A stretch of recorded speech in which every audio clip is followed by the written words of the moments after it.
wait till time's right.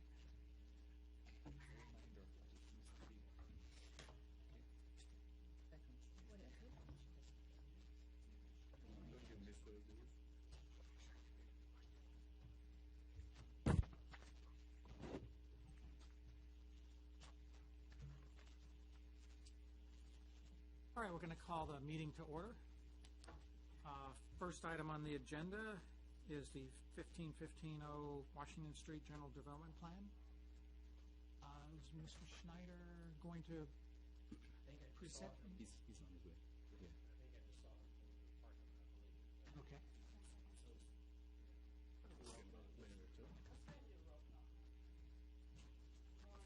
Here. Here. Present? Aiken. Here. Cottle. Here. And Casanella. Present. Vice Mayor, I do believe that the presenters are here, so they can go ahead and get started with their presentation. All right.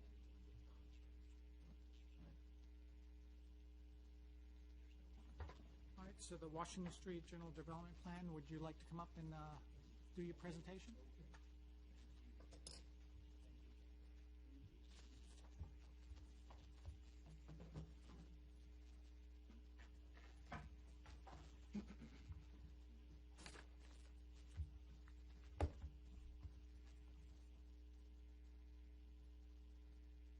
Hi there. My name is Guy Gravitt, and I live in Warrenton, Virginia, and I'm here representing B.M. Smith, who's the property manager of this 22 acres in Haymarket. This was an investment that was made in 1974 with the acquisition of this land. And over the years, we've thought about different types of development. And today, we're very big proponents of mixed use. We think that with the size of this property and its proximity to the town, that if you went with just a pure retail concept, it would probably be a little large. When you look at your zoning ordinance, I think you try to address that with the big box issues, where you really don't want the large retailers. When you have a site this size, you kind of need the large retailers to make the economics of the project viable. So if you take the large format retailers out of the equation, you start to look at it and say, well, what are the attributes here? And we think being in a very walkable, livable town is a great attribute. And we think you see that trend throughout Northern Virginia in several exciting projects. So when we first started looking at this property, our family is very much involved in multifamily management. And we looked at a concept that would do 300 multifamily units. And they would be located, as you see here on the right, with retail component in the front. This would be multifamily over retail. So this concept illustrates about 56,000 square foot of retail development with 300 apartments. Then over time, we started talking to different people in the town, and a lot of them were, well, maybe we're not opposed to residential, but maybe not rental. And so we came up with a concept of townhome development, same sort of formatting, where you have a residential component and a walkable urban retail component. So this is under the R8 zoning for the townhome component. And that's kind of where we're at today. We believe that this site, with its size and its location, makes good sense to kind of be adaptable into the town and more town-like than a commercial activity on its own. And that's what we're trying to incorporate: walkable, livable, good environment for Haymarket. And that's really all I came to show and tell. As far as the zoning application goes, it's easier with your current zoning ordinance to try to approach it with an R8, do a boundary line adjustment, and work with the existing B1 zoning in the front. That application would be a lot more complicated because it really is a integrated mixed use. And I'm open to any questions. Quick question there. How many townhomes That is, what's the total count there? 120 townhomes. 120 versus 300, 300 apartments. yes.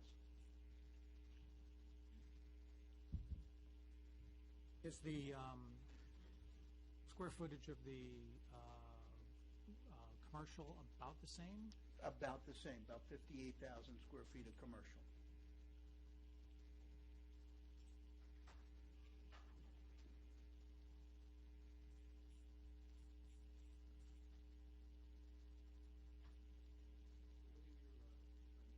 Go ahead. Can you tell me what your next steps are in the process? A rezoning application. We'd formally file a rezoning application. Working with Marshawn, he suggested this is such a large property and so important to the town that it'd be better to do a show and tell and not just put together a formal application and present. So we're trying to sort of get direction on what type of scenario would be more appealing and whether the rental community or the for sale product. But we do think mixed use is important at this site, just to help. I think you see in time that having a walkable community, you have to have people, you have to have housing, and I think that's why we're coming up with this concept. Not to mention, we compete with the Walmart across the way, and you drive and you look at different areas and you see how they've developed. And if you look at 234, there's a lot of very deep properties there with retail, and it doesn't really play as well, in my opinion, as areas where you look that they have a better incorporated mix of residential and retail.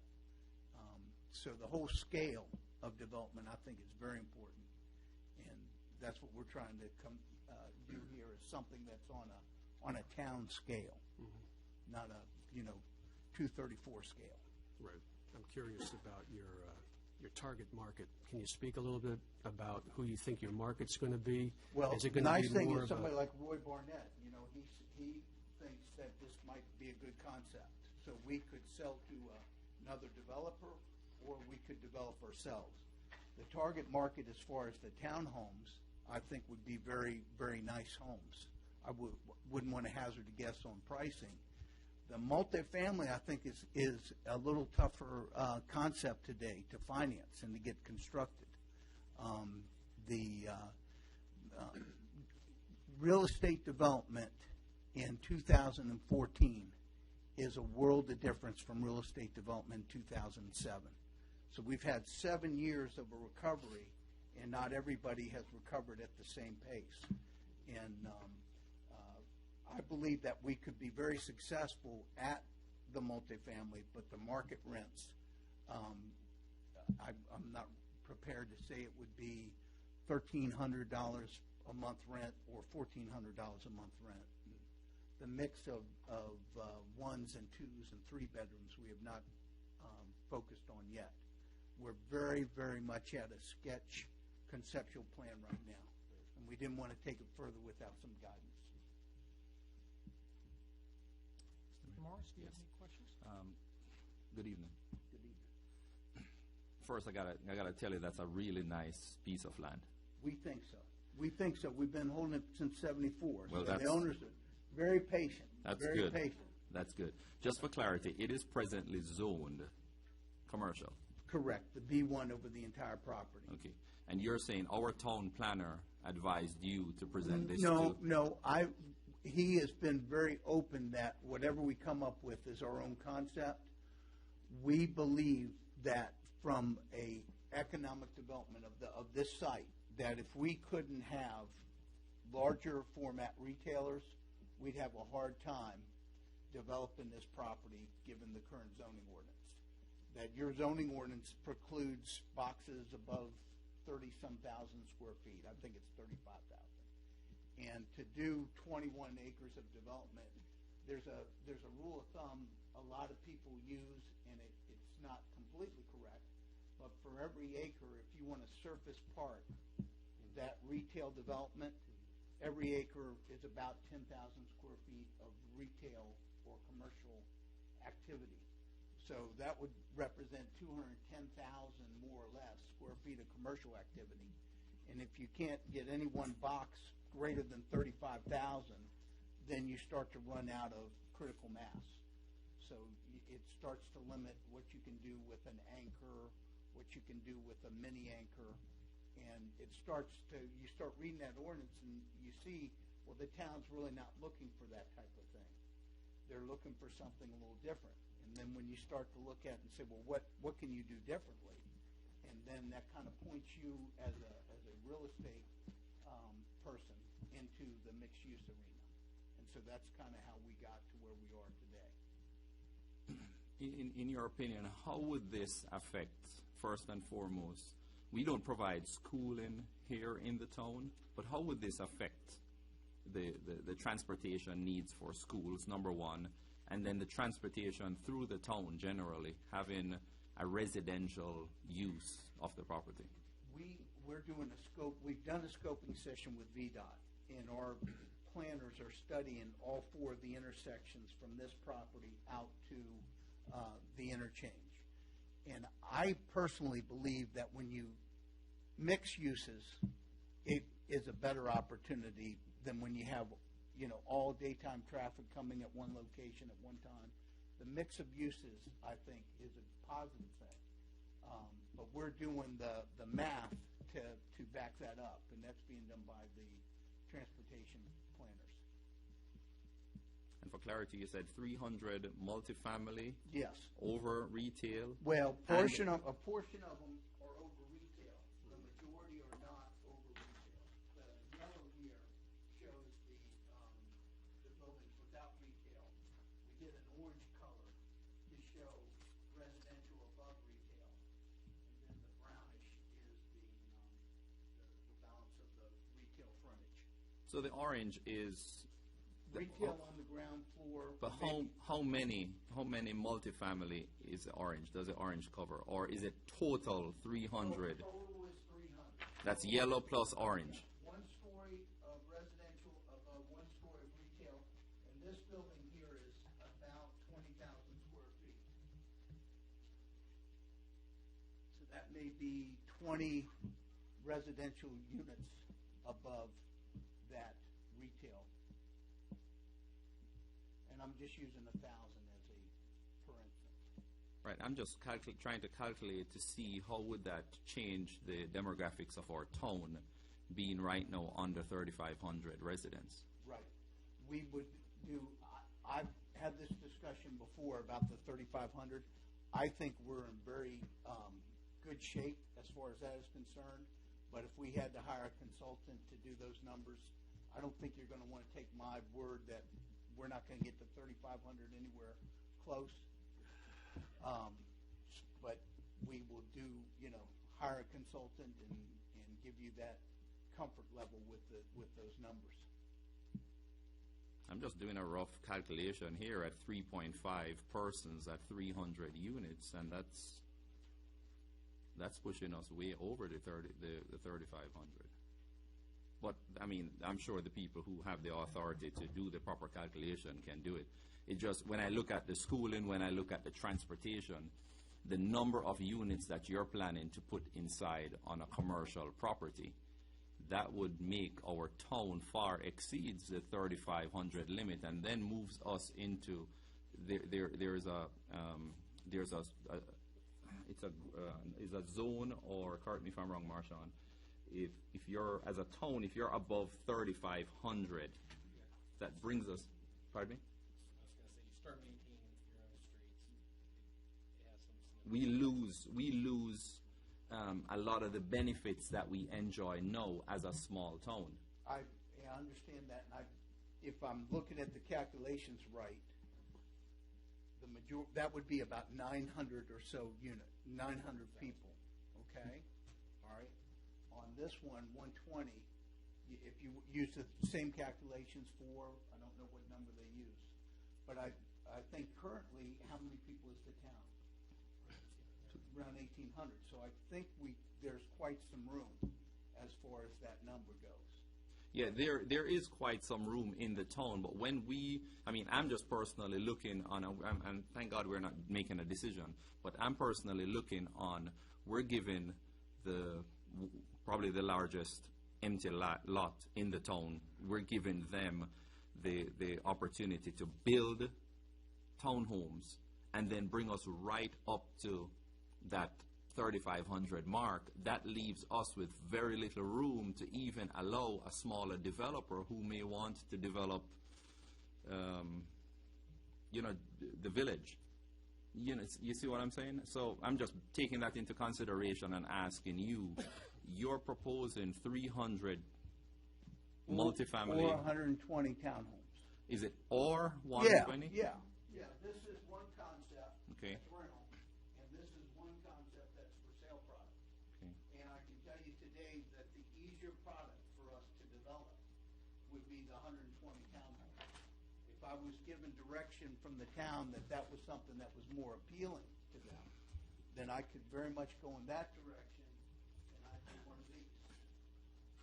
I'll turn this over, and we talk about this, and try to focus on this. And this is an easier rezoning application for us as well, because it's got an R8 component, which you have the zoning ordinance for, and then we would do a concept plan for the existing B1. And so it's not both, it's either or. And I'm here for guidance as far as if that's one that's too much, then you won't see it again.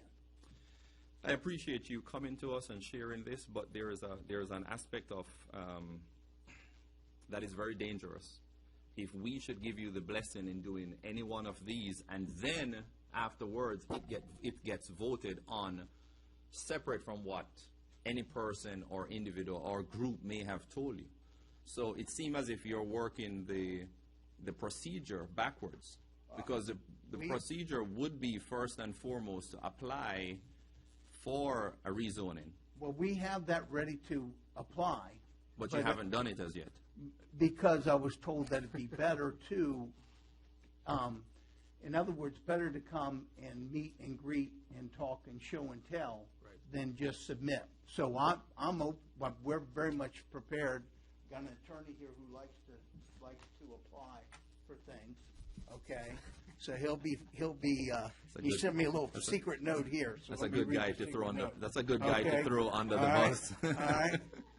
He's just wanting me to reemphasize that trying to do this is very complicated because you've got to do a text plan amendment. So I can keep it that way and keep my life simple. That's the way we like to do business. We don't like complicated. 1974 investment. The owners are comfortable. They love real estate. They love the town. They want to do what's right by the town.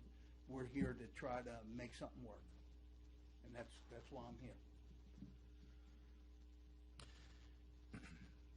If what you're asking for during the rezoning does not get approved, do you think the owners would still go ahead in pursuing a commercial investment? If it made economic sense. They're not the type of people to just go and feel like they're pressured. There's no bank debt. It's just one of those things that we think the time and tide is right. So we're here before you. And if the time and tide turns out not to be right, then we have to be able to preserve our thoughts for a later day. And if we were to say, oh, if you don't do this, we're not going to do that, I don't play that way. We're here to say this is what we're here about, and if it makes sense, then we'd like to do business. And if not, we'll deal with that at a later date. Which is kind of the main reason I ask about the commercial, because if they've owned this property since 1974, I'm sure there's no debt on it.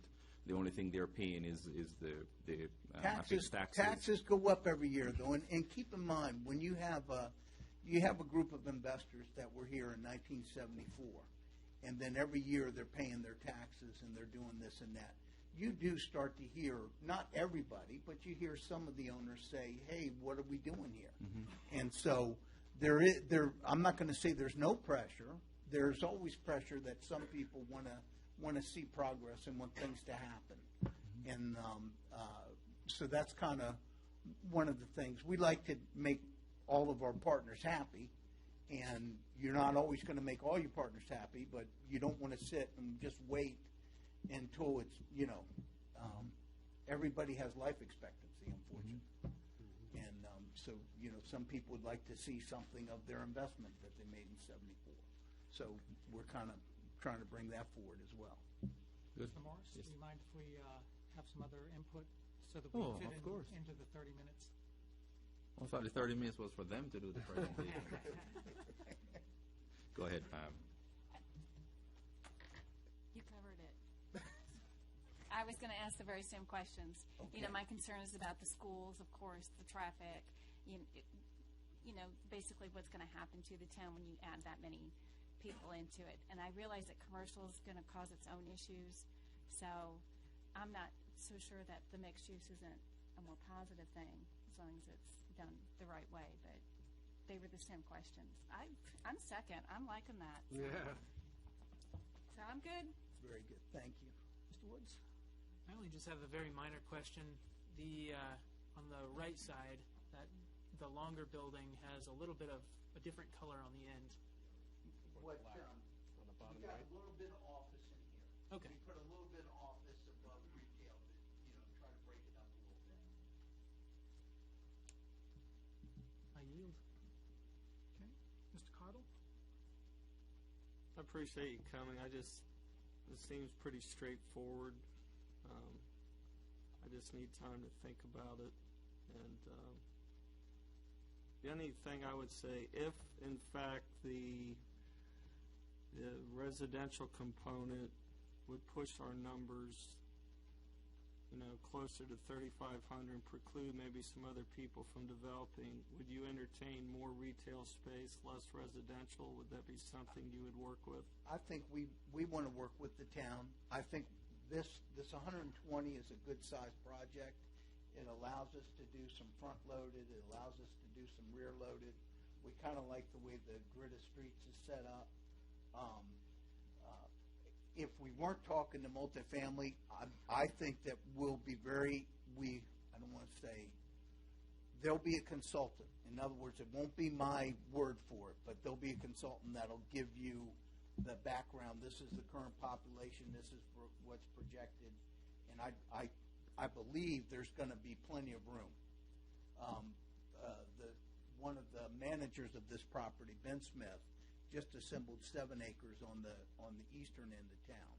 So he's got the property that's right there at Hunting Path, and then comes along the frontage next to the veterinarian.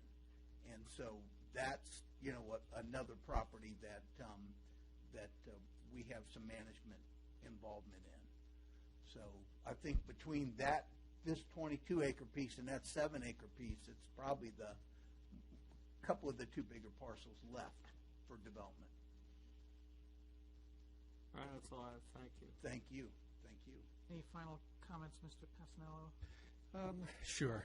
I like to hear what you're saying about the ratio, that it's somewhat negotiable. Can you tell me that plan right there of 120 units, how much of that is residential versus the commercial and office space? All right.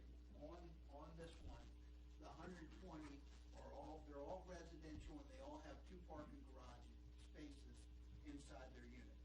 So all the parking is within the unit. On this retail, the 58, this one I think pushes the commercial up to about 63,000 because we have the additional office. But I should have brought a little cheat sheet here. Let's see what we got here. We got 50,819 in retail. We've got another 5,000 square feet second-story office above retail, and then we've got 6,000 square feet of pad retail. So the grand total on this one is 72,610 square feet of retail with the 120 townhomes.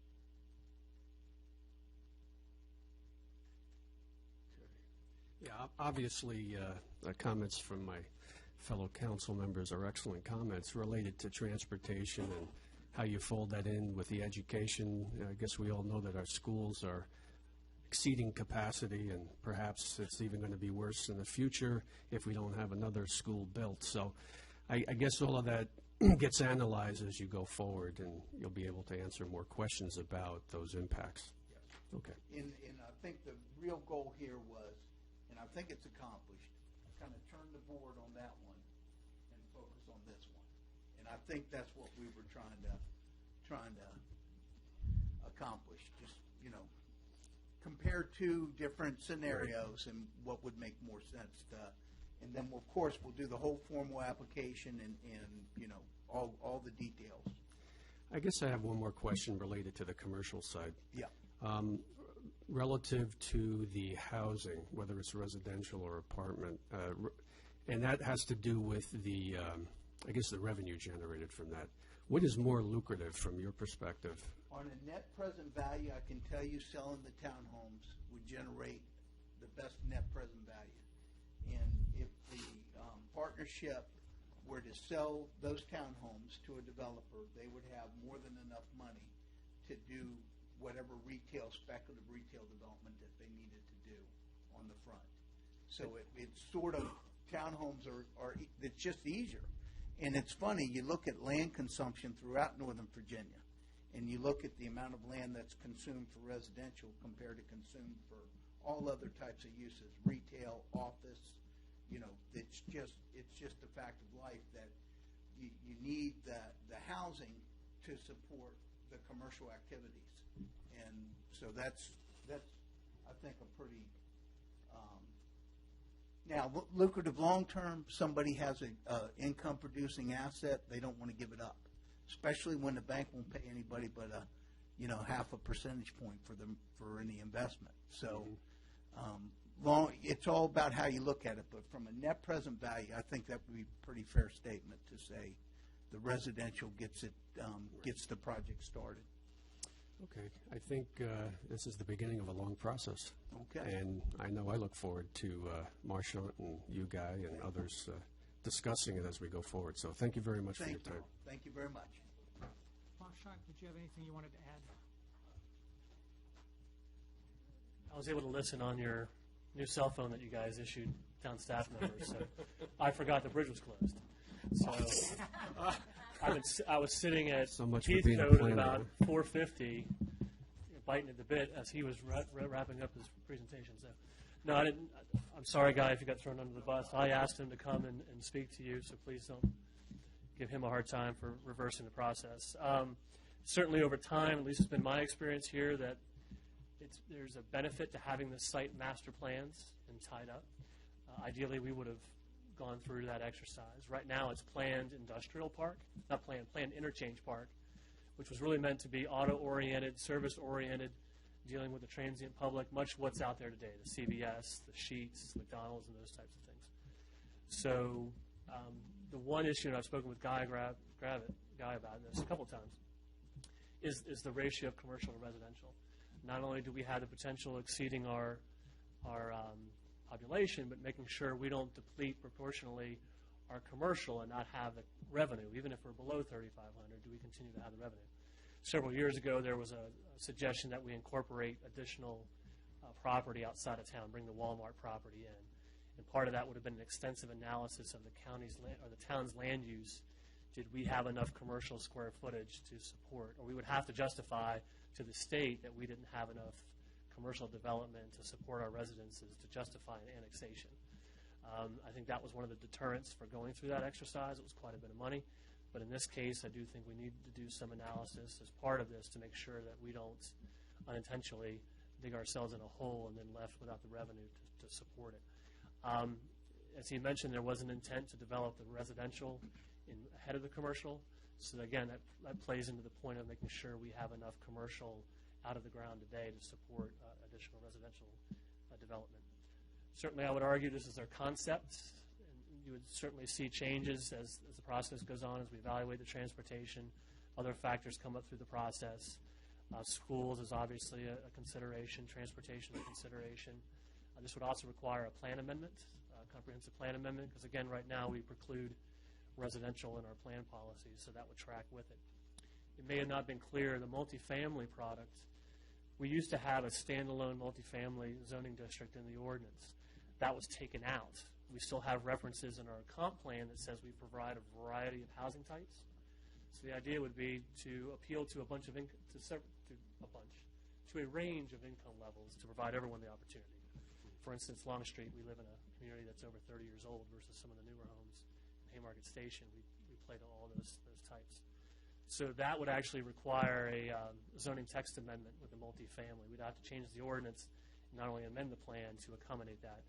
And that's what the reference was made to, it taking a lot longer and logistically taking a lot longer. And as a practical matter, the density that they would need to be viable would probably take us over our 3,500 population count. So, again, sorry I'm late, and thanks for your comments. And we're a minute. One quick question on the density. We're only talking about residential density, correct? As far Correct. as that counts against the, we're not talking about commercial bodies that take us over to 3,500. No, it's mostly residential. So we have to look at it as a build-out. So this, we have Winterham that's left, the Winterham buildings that are still left. I was talking to Guy about the 7-acre parcel on the east end of town. Could we do some sort of, a different sort of housing type in that area that's not your 3-level townhome, it's some other appealing one? Would generate residences? That's our planned transitional commercial district, which allows a certain amount of residential. So we'd have to take into account what we can build today under our zoning ordinance in terms of residential compared to the increase that this is looking at doing and making sure overall we don't cross that threshold. And even if we do stay under that 3,500, we don't disproportionately reduce our commercial and then not have the revenue to do that. We did talk to Guy about doing some comparisons. What would be the amount of by right commercial development they could get versus what he's proposing today? And the back of the envelope exercise, it was pretty close. So, okay, thanks. Chris, can I just mention one last thing to Guy? I just want to thank you and the group of guys that you represent. Thank you. Because you guys are taking into consideration our town. You're going ahead and you're looking at different plans and you're coming to us. So I just want to say thank you for taking that consideration. Thank you very much. Thank you. Anything we do, we want it to be of high value. We want to be able to leave here and say it's a better place. Thank you much. All right. Thank you. Thank you, sir. Mr. Pasnell, you had one question? Hey, Marchant, just one quick question for my own edification, because I need to be educated on this. I'll try not to sound bureaucratic. So, we hear from a lot of our county officials that the mix is roughly, 83-17 in development relative to the revenue that's generated. Residential to commercial? Yeah. Okay. So how do we fit in that? And is there a way that we can improve upon that ratio to help generate revenue from, I would say, highly lucrative commercial enterprises? Just your thoughts on that. We can I think talk. doing a build-out analysis, I think, two things. One, typically this end of the county, we were discounted in any of the market calculations. And we have a considerable amount of commercial land, 22 acres alone. It's quite significant. A lot of the other properties in town that are undeveloped. What has happened is with all the down zonings around town, villages at, I'm saying it wrong, Leopold's Landing, the one that's south on 15, the new 800 units, that down zoned all that commercial property to residential. So we're starting to see a diminishing stock in commercial, about 600,000 square feet, I think at one point it was estimated, this area outside of Gainesville. That certainly benefits us, creates our property, makes our property more lucrative. But I think we do need to do, for lack of a better term, either market analysis or build-out analysis to make sure that, again, once this property is tied up, that's pretty much it. And anything left, we want to work smart, not hard. So I think we would want to do. We've done some of these RFPs for on-call planning services. I think one of the things we may be able to do under that procurement is bring in some folks to do a quick market analysis, and that should get us the answer we're looking for. Thank you. Thank you all. We'll move on to the John Marshall Carmans. Marchant, do you have any opening comments on that? I'm here on time for this one. Board of Supervisors, County Board of Supervisors, multiple years ago, passed a resolution that said anything within our 1 mile radius would be sent, any development proposals, call them entitlements or legislative applications, where the boards of supervisors will have public hearings. This is your rezonings, your special exceptions. We get copies, and as a town, we comment on the practical side of those things: transportation, compatible land uses, those types of things. For several years, we were not always given that. Our comments were not always taken. For the longest time, the board, anytime the Haymarket showed up, it was no. We've worked over time to repair that relationship so that they do take our concerns into consideration. So what's happening with this project, it's a rezoning. It's in your report. I'm forgetting the districts right now, but they want to go to a plans or PMR district. It's planned community employment center in the county. They've submitted a rezoning application that would do, I want to say, 85 townhouse units, and they'll go into more detail, and then separate 102 multifamily units. The county itself looks at those applications, matches it to their land use or their comprehensive plan, looks at transportation, looks at schools, looks at a lot of those other elements. And we're really looked at as a town, what are the pragmatic sorts of things. So what we have done as a staff, Holly and I, is looked at how does the transportation infrastructure they're looking at, which is a traffic circle, we'll talk to you in more detail, how does that transition into our streetscape system that we've obviously been out there developing. Reciprocal agreements we have for police. With the densities proposing so close to town, are there issues with our ability to provide police coverage? There's a stormwater pond out by Alexander's Keep that's in county side, that's part of this project.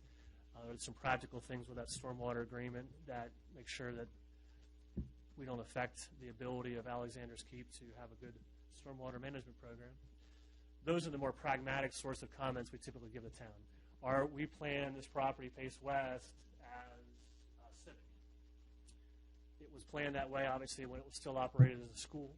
Now it's in private hands. It's still operated somewhat of a quasi-private public, with its fields being done, the schools that are in there, the churches that meet there.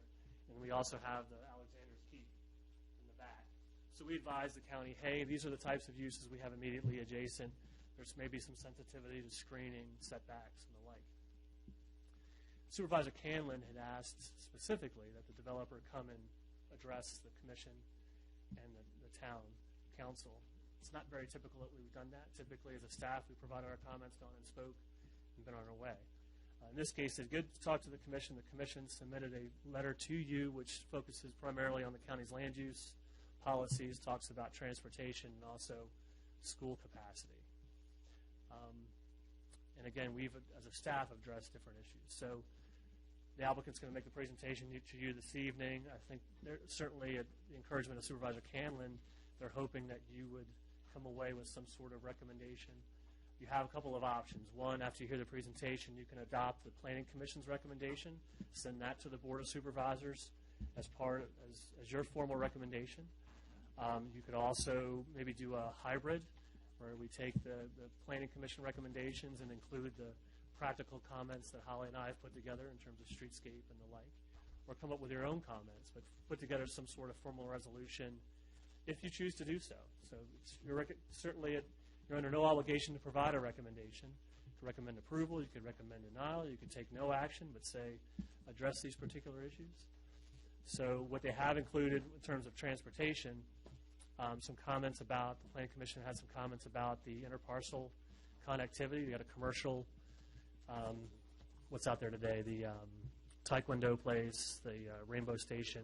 It's kind of this wedge of commercial between two sets of residential properties that you can see. So how does that traffic behave between those? What is the efficiency of the road system out front? School capacity, I did talk to the county project manager today. This is supposed to estimate 89 students generated. So in isolation, it may not significantly impact the school system, but what it does is it's cumulative. And what the Planning Commission noted was you have several rezonings in and around the area that have not been built yet. Each one may generate a small amount of students, but what does that collectively do? And the schools did weigh in on it. They did not take a position either way other than to say it generates this many students, this is the capacity that we have today, and so long as the applicant provides its proffer contribution, which is a per unit cash contribution, which goes to the county to help offset the impact of the students generated by it, that they really didn't have a recommendation either way, so long as those positions were there. So I encourage you to listen to the applicant's presentation.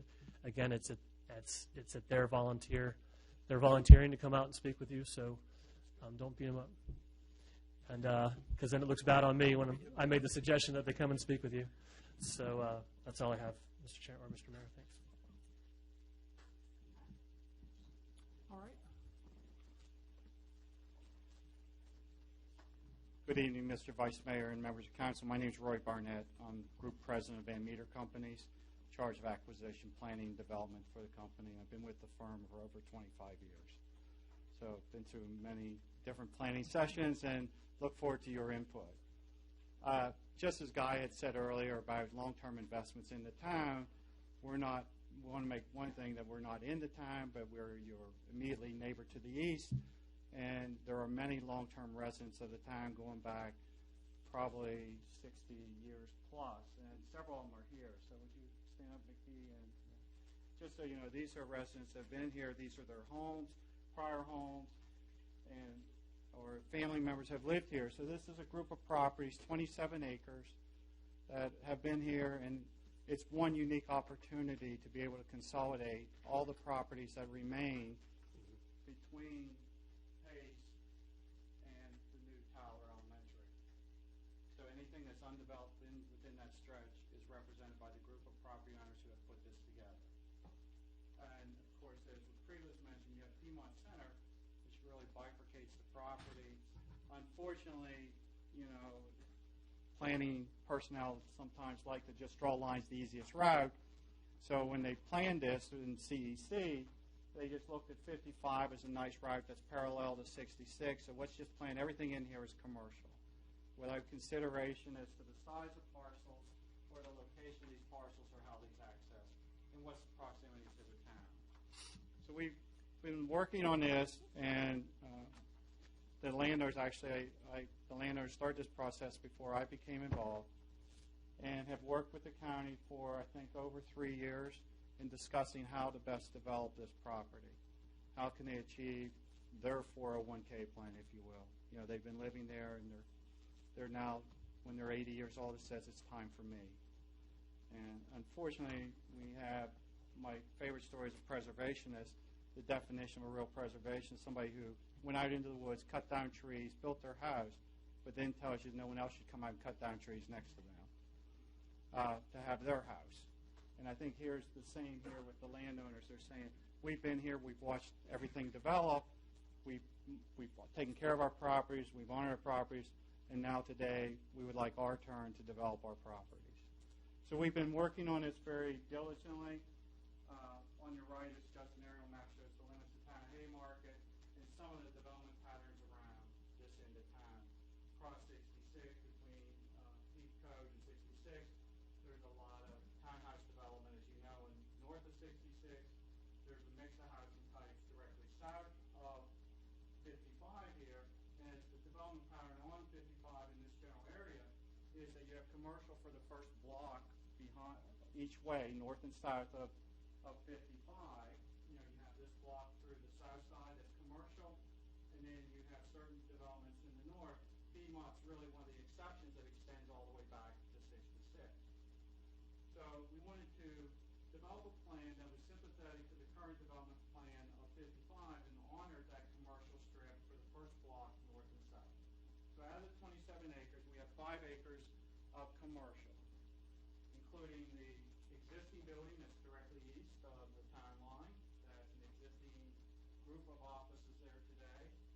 And then 2 new B2 pad areas, or pieces of property, each about 2 acres, that could be developed in the future with different commercial uses. We did agree and have submitted to the county some proffers that at least take the onerous uses that would be in the B2 zone and say those can't be developed there. There are certain uses that you just wouldn't want in this area of town anyways, even if it was allowed in the B2. So we tried to limit the scope of what could be built, but still keep it broad enough that we had the flexibility. The residential development, under the PMR, you need 2 housing types. And so we originally started out with townhomes and multifamily flats, pretty similar to what Guy was talking about what you typically think of as a multifamily apartment building. Van Meter builds and owns apartments, and we had 3- and 4-story apartment buildings on the west side, over on this side, and we had townhomes on the east. Through talks with staff and the supervisor and the planning commissioner, we've changed that. We originally started out with over 300 units in the initial application. We're now down to 205 units. 85 townhomes that are 22-foot wide. That would be located on the eastern portion of the property. There's an existing farm pond right on our eastern boundary next to the ball fields behind Tyler.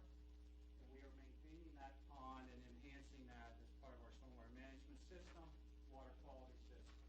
There was also an older pond back in 66 that has not been utilized properly or maintained properly for many years. And we're also reestablishing that pond and creating that pond also as a stormwater management water quality pond. We're creating an access in off of 55, and we have the distribution of townhomes. Those would be all 2-car garage, 2 cars in the driveways. The driveways are all deep enough to allow cars to park in the driveways. So in theory, you have 4 parking spaces. We all know that some people don't park every car in their garage, so at least we have 2 to 3 that probably will be used that way. And then in the front, we have the commercial, one of the commercial pads. On the side next to the town, we started out with the apartments, and we had over 200 apartments, 208 apartments. We reduced that to 120 units. As the PMR requires 2 housing types, so we have a townhouse type and a multifamily type. But the multifamily type is nothing more than a townhouse disguised as a multifamily unit. It's a townhome that has no rear yard. So it's what we call a back-to-back townhouse.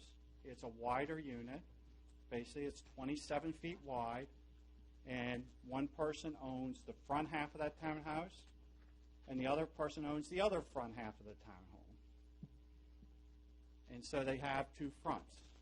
And I know that's difficult, so I'd like to, if I may, address you. Is show you some photos, and there's one here, take one, pass it around. And what you see is the front, and then the second front.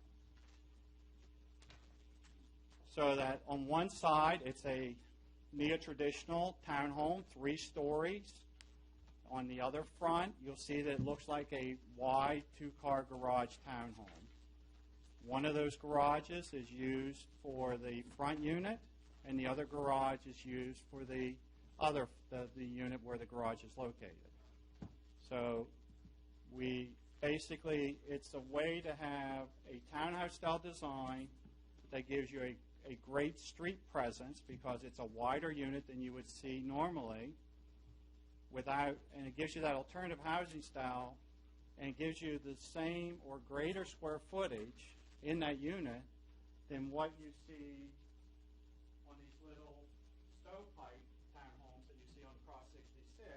No offense to one of my fellow developers, but they're 16-foot wide stovepipe units. So this gives you that same square footage, but in a nice wider unit, nice street presence, and still gives you the parking the same as that unit would be. These units, back-to-back townhomes, have a garage and a driveway. The pictures you're looking at is a project that we built. Van Meter constructed that in our Stone Ridge community in 2007, 2008. And so we know the product. We've built it. We have a history with it. It does give you that alternative housing type for someone who is either, we see 2 demographics, either young couples starting out that want a townhome type look, but they don't want the maintenance because they like to do other things with their free time. And really, we see a children load on these that's very, very small. You very seldom see that many children. We have 85 units, and we probably have a handful of children at the bus stop. And then the other demographic we see is somebody who is what I'll call someone in the upper area, right near an active adult, in the 50 to 55 range, that wants to do a move down, and they still want something similar to fee simple living, but they don't have the maintenance. They don't have a yard maintenance. They don't have exterior building maintenance. So we give you that. The other thing I would hand out to you is we have put together a set of design guidelines for our product. So it gives you material similar elevations with material selections to show that we're putting our money where we put our pencil and where we speak to you, and that we're showing you what the materials would be, both on the back-to-back product as well as the kind of traditional townhome product. So it gives us a way to meet the intent of the PMR ordinance, but still basically have two townhouse developments, types of communities. The one issue we talked about working with town staff is connectivity with the town and the transportation that goes along with that. I will say that, interesting hearing your previous discussion on Guy's project, is I had that same dilemma in a project in the city of Manassas back in probably 2008, 2009. I had a project that was originally approved as mixed use. The economy turned, and then at the same time, the city of Manassas did an economic study for their retail development. And what they found was that if you try to spread the retail out into too many projects and make it too linear, you're rating Peter to pay Paul. You're not utilizing the retail that you already have. So based on that economic analysis that the city of Manassas did, they said, we recognize that if we want retail development, we need to put the rooftops, keep it from expanding and spreading. So with that, and if you see my project in city, it's right at the corner of Center and Zebedee. It's old-time Manassas. It's those very traditional townhomes. The reason that was done and why that was approved was when they did the economic study, they wanted to focus any new retail or new office in the main core of town.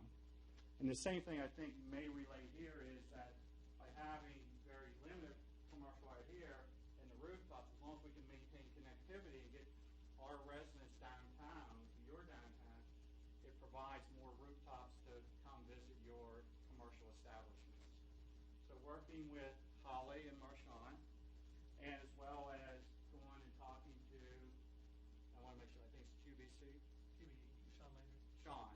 We met with Sean and said, I would like to put a trail across the frontage of your property, because when you go out here, the sidewalk system on the south side of 55 comes in, but it stops about mid-block, and you can't safely cross at mid-block.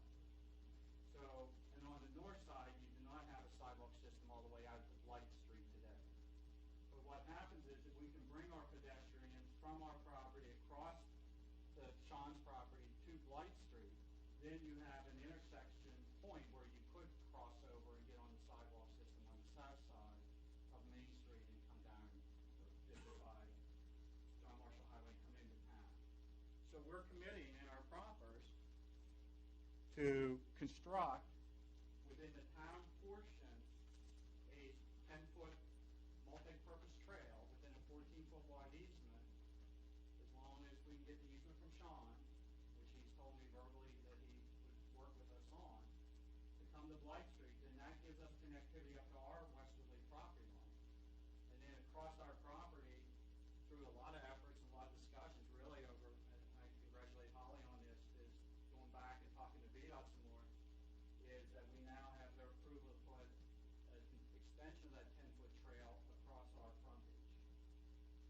Now, I will say that Piedmont Plaza has a 5-foot sidewalk, so you're going to have a 10-foot trail that's going into Piedmont's 5-foot sidewalk. But at least across our frontage, we'll have a 10-foot trail within the VDOT right-of-way.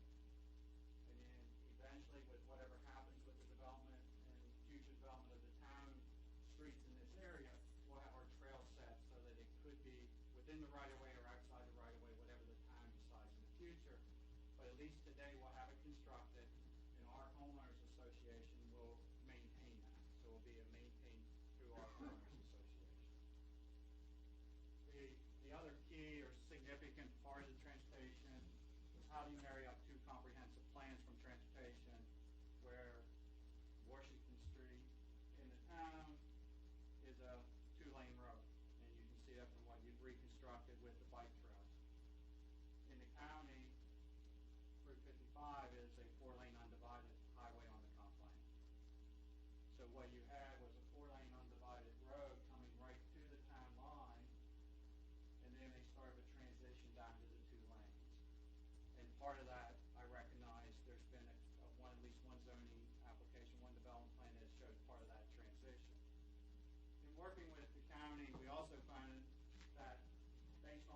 Plaza alone and some of the street traffic coming the other direction, that there was a possibility you need a traffic light at that intersection, right in front of Piedmont. So you'd be adding a traffic light in front of Piedmont. You still have 4 lanes to a traffic light, and then 4 lanes out of that traffic light, somehow to wedge down to 2. So many meetings with VDOT and county transportation staff, we resolved that said that the, this is one first time you'll hear me say like circles, but it does work, is putting in a traffic circle, because what that allows us to do is act as a natural transition, because we can go into that circle. We have 4 lanes coming up to the circle.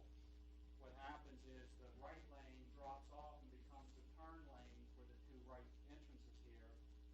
The next lane over, lane 3, if you will, 4 lanes, the next lane over will become your lane that goes around the circle and continues into the town.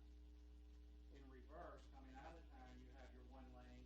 As you go around the circle, then as you go here, then it splits open and you have 2 lanes, of which that right lane, that's the right turn lane at this intersection, right lane at this intersection, the way it's functioning today, and then into a 4-lane section as you get east of, right in front of Tyler.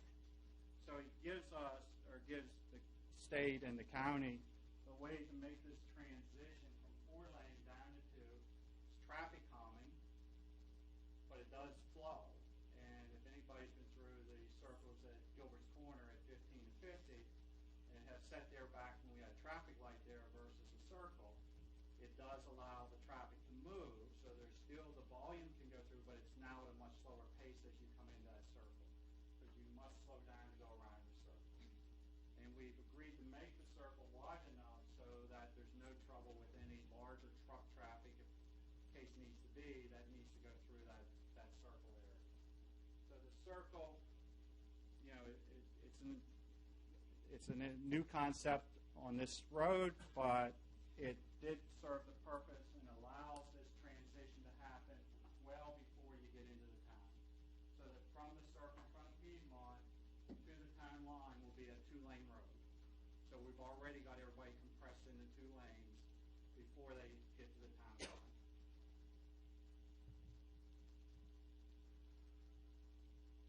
School, did I miss anything? Yeah. So with that, I'd be glad to entertain any of your questions. Thank you. Thank you. Ms. Norris, would you like to start us off? First of all, thank you. Thank you for coming and sharing with us. And thank you for, I know that it's voluntary because we're outside of that jurisdiction, but I do want to thank the county supervisors for even including us to give our opinions on it.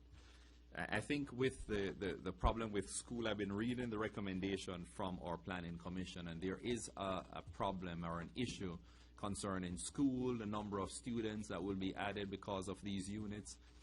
But I think it's safe to say that Prince William County knew this problem is gonna arise, whether you build or not.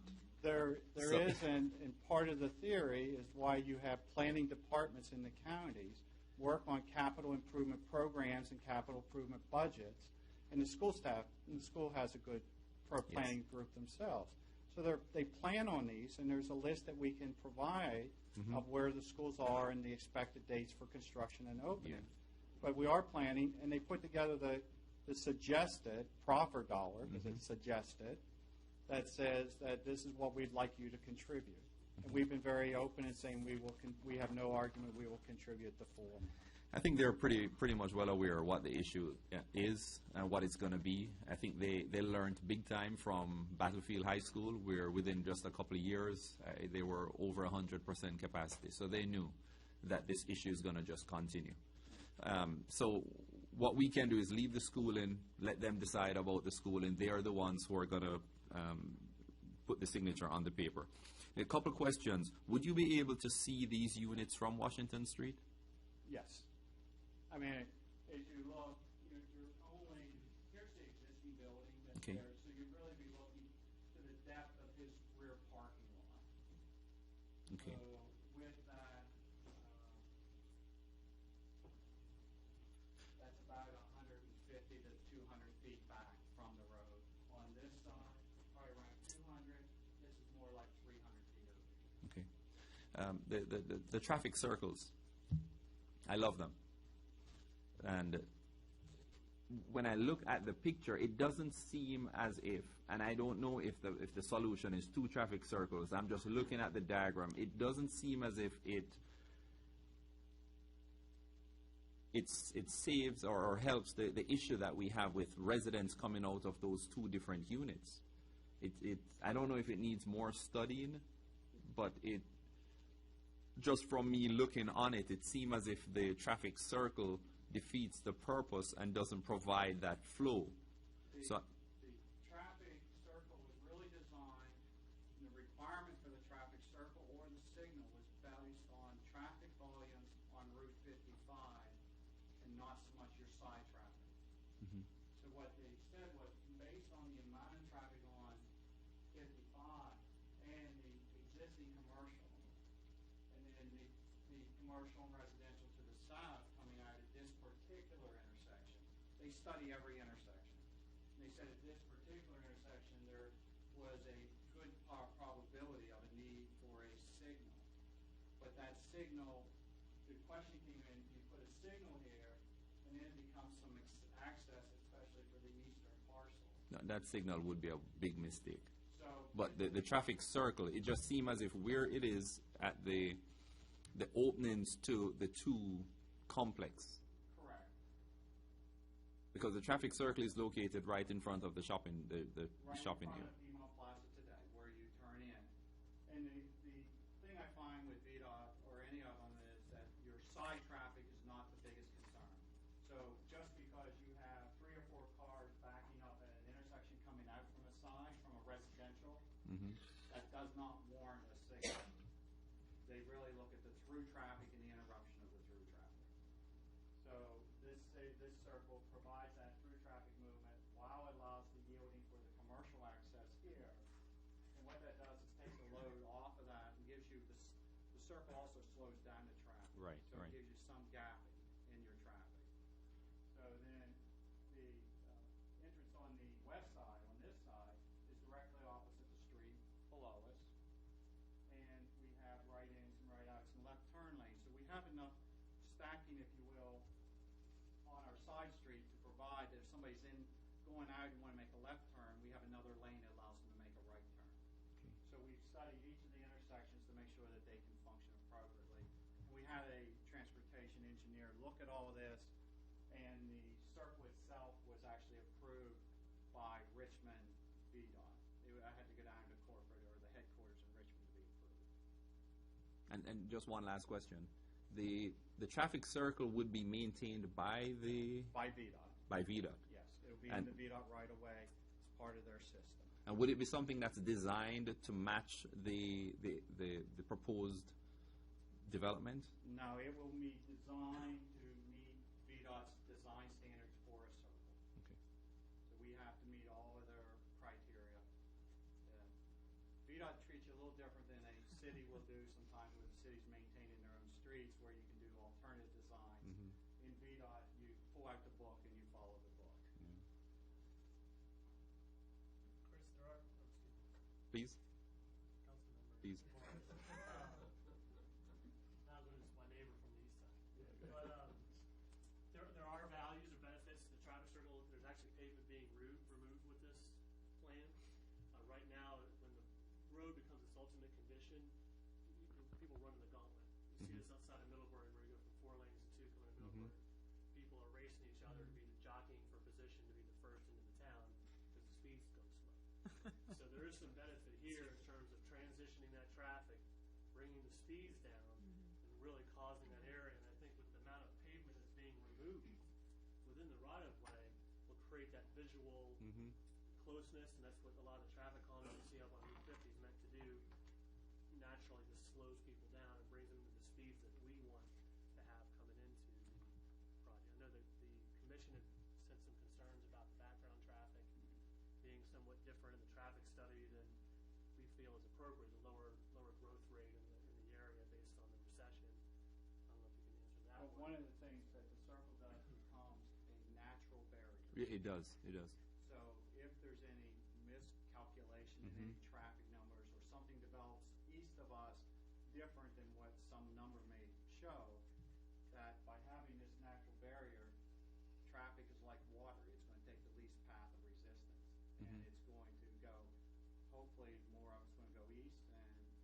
my belief, and I've traveled these roads for a long time, is when the interchange is finished, that you'll see a lot easier route to get onto 66 through the new interchange.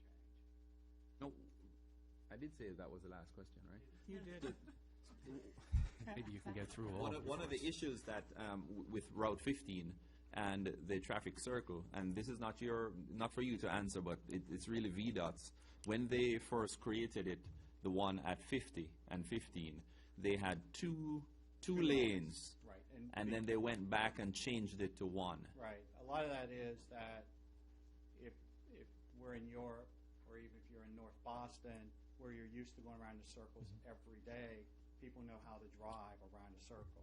Except they call them rotaries up there. I call them roundabouts. Rotaries. And so here, when you had that 2 lanes around the circle, it was causing more accidents because people couldn't drive, didn't know which lane to be in. Well, it's the same Virginians that we're dealing with. Right. So this is a single lane. This is only a single lane roundabout. That would be a 2-lane roundabout. No, it's a single lane roundabout. 1 lane going around. 1 lane going around, but there's another lane that peels off. Yes. There's a lane, the lane peels off. This is the through lane that goes around a roundabout. This other lane, which is part of the 4 lanes up here, drops off to be the turn lanes. Okay, thank you for that. I yield, sir. Ms. Swinford? I really don't have a problem with the roundabout because I think it does provide a barrier and it slows down the traffic into the town and all of that. It's just how well it's all going to mesh in with the town. But I mean, my other concern is it's the what kind of effect is this going to have on our police force? You know, with extra people, because they do service outside of our town just because they're the closest first on call. So I mean, I have concerns about that, and I still have concerns about the whole school systems because it's popping up all around us, and we're already overtaxed. I know they do their studies. Well, we understand the first response on the police, and first of all, we hope that the community we create doesn't have that many needs for That's what I'm police hoping response. too. I think when you're looking at the types of homes and the pricing that we're looking at here, we would hope that we don't have too many calls, but you never know. But unfortunately, with the way the proffer systems work in Virginia, I can only proffer to the jurisdiction that I'm in. Otherwise, there would have been something that we could look at. But I think one of the things is really just working on crime awareness. And in all of our HOAs, we actually have the local police departments come in to our homeowners meetings on a monthly or a quarterly basis and give updates on what the crime rates are and what kind of problems they're seeing and what we can do as a homeowners association to help them. Right. I mean, Thank you. Mr. Woods? I think my only comment is that I really like the style of the multifamily. It's very visually appealing. It's just kind of flows kind of more naturally than a big apartment building would. Well, it does give you that neo-traditional streetscape. So the one side of the street and the way we designed the community is the neo-traditional sides are here facing the middle. So when you come into this cul-de-sac, you'll be looking down basically a city street from olden days with parallel parking in front of the units. And you don't see any garage doors. The garage doors are on the other side.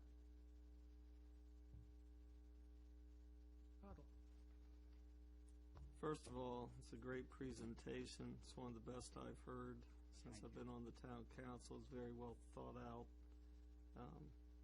Having been through this town since a little kid before 66 was built, I can sympathize with a lot of the current landowners that have been patient. I guess the only question I have is, you said something about a path being, is it a pavement path like a black asphalt type trail, 10-foot asphalt trail within a 14-foot easement until such time as the town and Mr. Landry do something, he does something with his property comes into this body and discusses that.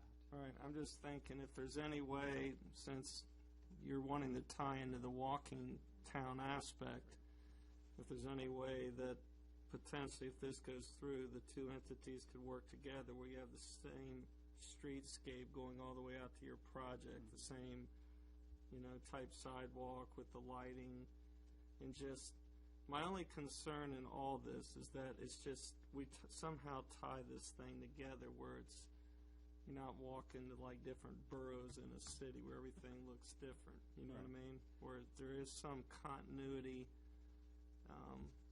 that would be my only thing. And we appreciate that and do agree that we will work with the council and staff on that. I mean, one of the things we have is we don't want to put an improvement in that's going to get ripped out in 5 years because it wasn't right, it wasn't where everybody ultimately wanted it.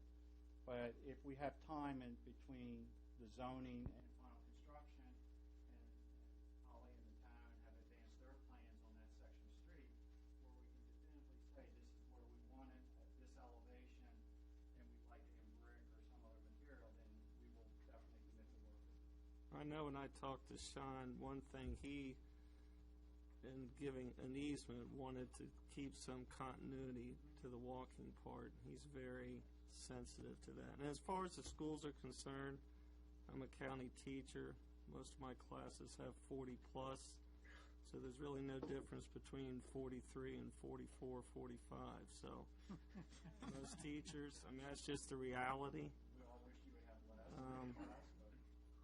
But I mean, I don't think the schools, as a teacher, going to be that impacted, 1 or 2 per classroom, provided we have space to put desks. So.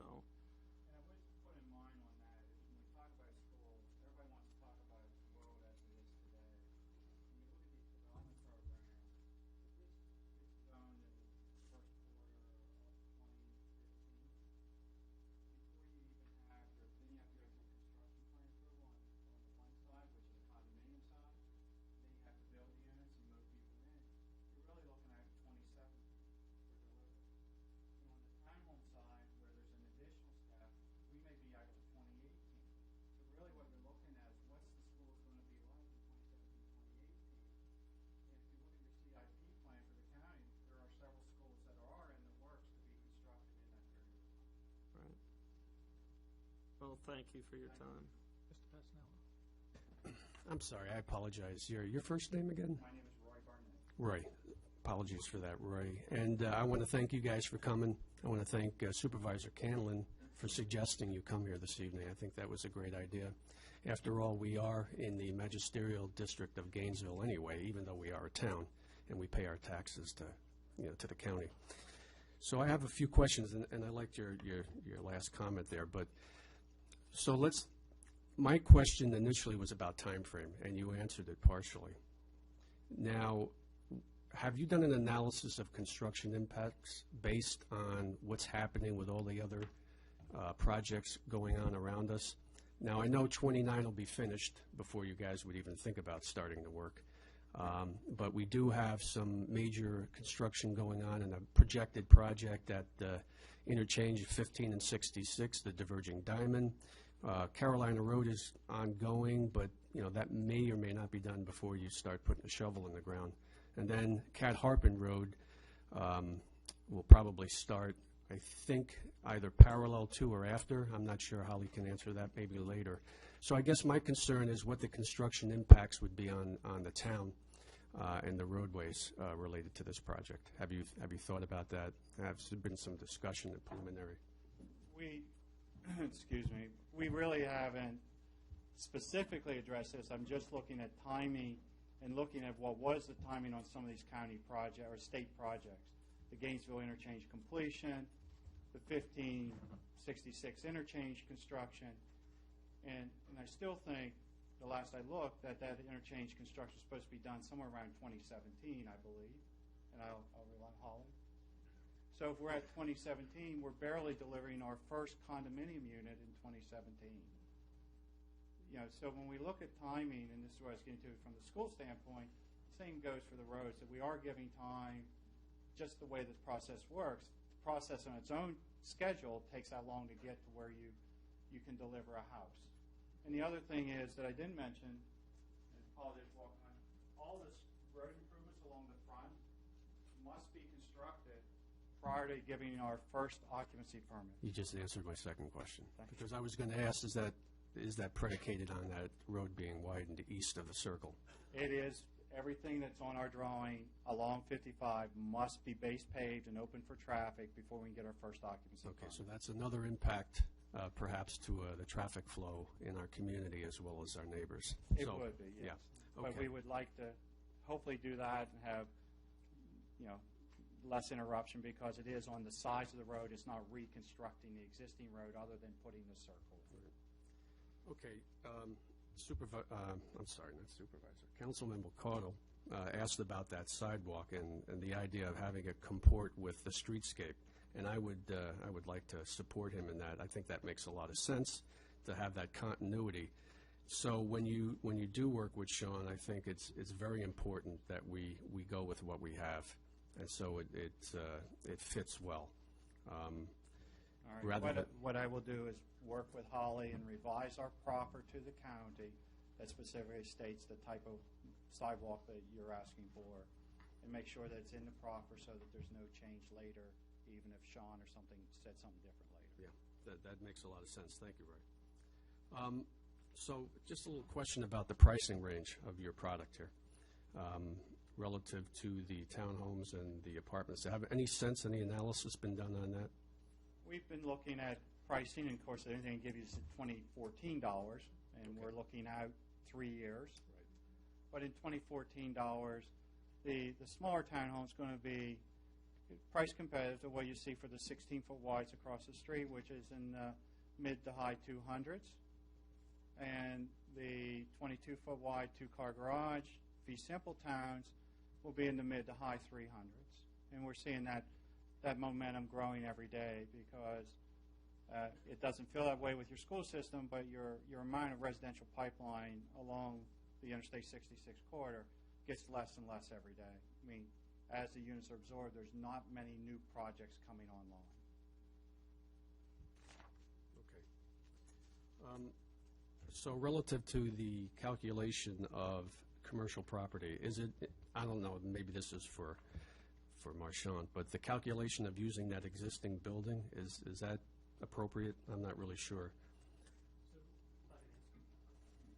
So the county, one of the county's issues right now in land use is planned community employment center, which has a ratio, it's residential is accessory, retail is accessory, it's supposed to be more of an employment generator. So one of the concerns the board has had, or the county has had, is striking the right amount. They're residential heavy. So this right now, I think it's 20,000 square feet in that office building. Right. So the 20,000 square feet that's already there will continue to operate. They've defined some other commercial land bays that potential employment uses or commercial uses could be developed. We've not analyzed that. It's more of a county's issue. The Planning Commission felt the county should toe the line on the ratio of commercial to residential, and that we hold the line, so to speak, on employment uses. Certainly today it's vacant, doesn't cost the county or the town anything, or except for the residential that's already there today. Taking that as the residential creates, again, more demand for commercial development than we have. Right. Creates some critical mass in terms of population. We have all these folks walking into town patronizing our businesses, but we don't have to pay for any of the services to support them. So, but to answer your initial question, the county has pointed that out as an issue, that they would see a higher amount of commercial land left on the property as part of this project.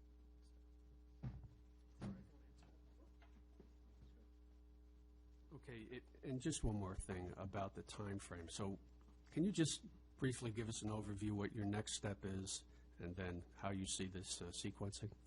Well, we would hope that the council would give us a reasonable recommendation of endorsement of whatever magnitude you can, and then take that back to Supervisor Canlin and Ms. Arnold, and have them follow-up meetings with them, and then address any of the comments that we've made notes tonight, just like the sidewalk that you mentioned. We'll update our proffer statement and our plans to reflect the commitments that that I made to you and I have been making to staff, and we'll submit that back to the county. Best case is, I think, we would be somewhere with a planning commission. We get a final staff report, and hopefully we'd be able to get the planning commission in the first quarter of 2015. And depending on the action of the planning commission, get to the board somewhere, it would be my desire first quarter, but realistically may even be the second quarter of 15. And that's where I said about timing earlier that I'm, looking at that. Okay. Can I ask one more quick question? I mean, we're talking about commercial and the ratios of all that. And really in both the presentations, the one thing that I'm missing is hearing anything about any green space that's left. Are there places for people to have a park or anything of that nature? I see green on there, but is that what that's for? I'm doubting not, since it's right along 55. Well, thank you very much, because I didn't point out one important aspect of our application in my mind.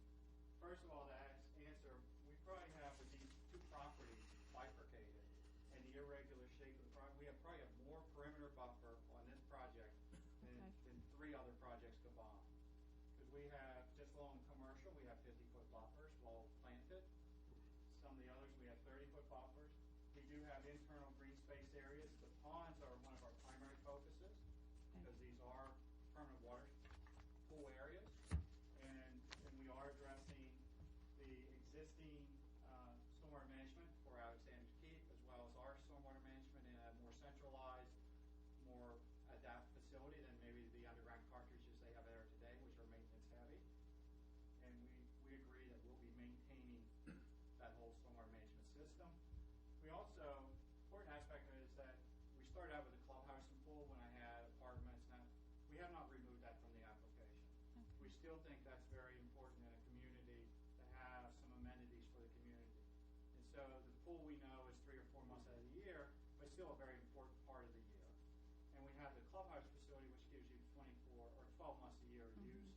And it gives a place for community meetings and other aspects of the community that they can use that for.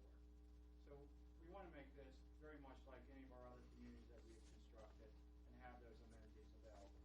We also have committed to 2 tot lots at various locations for the community. I was just curious, because we keep talking about development, but part of the problem that's happened in this town is the development goes up, but nobody's accounted for parks or places to walk or jog or trails or anything like that. So, Right. all right. We're trying to accommodate that in with all the sidewalk systems throughout the community and the interconnectivity. We may come over and jog on your trails then. There you go. Thank you. Thanks. Mr. Barnett, I have a pool. one last thing. Do you need a decision tonight, or can we make our recommendation at our next meeting, which is next week? I'm at your will, so if that works better for you, then I would say think it that. does, because this is all new to Right. us, and we need to digest it and figure things out. But we have a meeting, a full On the 10th. council meeting next week that we can I'm sorry, bring this up. Mr. Vice. I agree. I don't think we should be making any decisions tonight, because a lot of this is new information for all of us, and, we need to digest it, as you suggest, and have those conversations with staff as well. I just have one last question. A lot of these communities here, there's been a lot of HOA meetings about the proposed Dominion 230 kilovolt or whatever power line going through. Has there been any discussion amongst your clients to their feelings? Because I'm just curious, have you all spoken about how that would impact your project as far as the aesthetics and the views, and have you all even talked about that? We have not discussed that. Maybe it's because my impression was that the 230 kV was going, one of the routes was west, the other one is an upgrade to the eastern route, which is what we have in Loudoun County, where they're upgrading one of the eastern lines that goes across 66 at the battlefield. So I don't know where that is. I will say that from the Interstate 66 standpoint, we have been approached by VDOT to provide access to allow them to construct sound walls along the rear property line. So that will provide a sound attenuation measures for this community. Thank you, Mr. Barnett. Thank you. And in case something does come up, I'm going to leave my business cards with the clerk, and if any of you need something, I'm always available, and staff knows exactly how to get a hold of me. Thank you, sir. Thank you, sir. you. Can I just add something, since you're going to take a week or so to think about this? Is when it comes to the continuity that we're talking about with the brick sidewalk, what we have is a 5-foot 5-foot brick sidewalk and then on-street bike lanes. What the county requirement is, and what he's proposing, is a 10-foot shared use path, which is used by both. And one of the things that we have to consider when we figure out the continuity and changing between the two is you can't do it mid-block, because if we have people on the street in our bike lane, how are they going to get up to the shared use path? You have to do it at an intersection, this change. So I would like, and that's one of the reasons why, I said, well, at least extend the shared use path out to Blight Drive, because that's a street, that's an intersection. So we can think about this more, Right. but that is one of the issues that we have to face. It's not as easy as, just carry it across. You have to figure out how you're going to transition people and where you do that. Okay. Thank you. Next item on the agenda is draft town council agenda. So we will move into our town council agenda on page 12, packet page 12.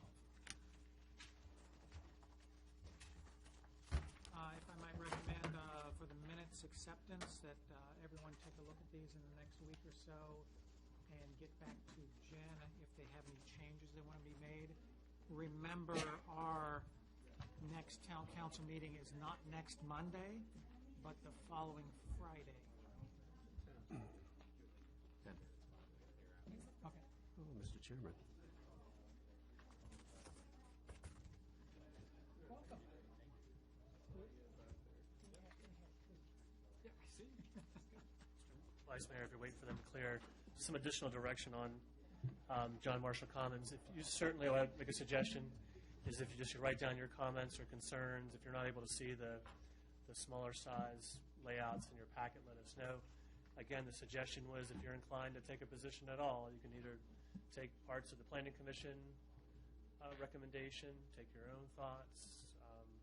Again, we can include the discussion that we've had, and as a staff, we can help you collectively put that together. If you want to discuss in more detail next week, take all that information, put it into a letter for your final review, and kick it out. But you're not under any under timeline or critical path to get it done.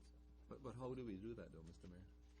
How do we get our comments to? We're not going to be meeting again until the following week. Correct. We're meeting next Friday. Yeah, So between now and then, if you have comments, we can provide them to town clerk or Marchant, who can gather them into a single source, and then we will discuss it at the next meeting. It'd be on the agenda for the next meeting to discuss and figure out at that time, as a council, what do we want to do, if anything. And you don't have to take action next week. What we can probably do is get your comments next week, come back to you in November. The county doesn't even have this on their docket till January. So there's some time for you to be thoughtful about it. You would probably want to see some of their revisions before you make a final recommendation, so that we can work with Roy to get those revised documents in. So yeah, you're under no pressure to make a decision next week. I'll just ask them that you come back with And some also thoughts. gives an opportunity to talk to the planning commission on to get their understanding on their recommendations too. So, Yeah, I was curious, Mr. Mayor, why Mr. Weir wasn't here for this. It would have been nice to kind of get his thoughts at the same time, so maybe we ought to consider that at the We next can meeting. invite him to the next meeting. I'm sure he is listening. He did call today. He was not aware of them coming. I thought Really? they went to the planning commission. Right. Yeah, but could it be something that's standardized, though? Because here is the Planning Commission, which we should be relying heavily on, and their opinions, and they're giving us a statement that's saying the position that they're taking and they're suggesting to us is that we should advise the town planner to write and ask the Board of Supervisors to deny without any recommendations. I think, or should I state it better? Is there any way we could have that commission being represented whenever we have these work sessions so that, Mr. Weir could be addressing some of the issues why he would ask for us to deny it. Well, it probably should have been done, but it wasn't, so. The liaison, Liaison. Liaison? Okay, it wasn't, but it's something that we Councilmember can Conley. do for Let's- future reference.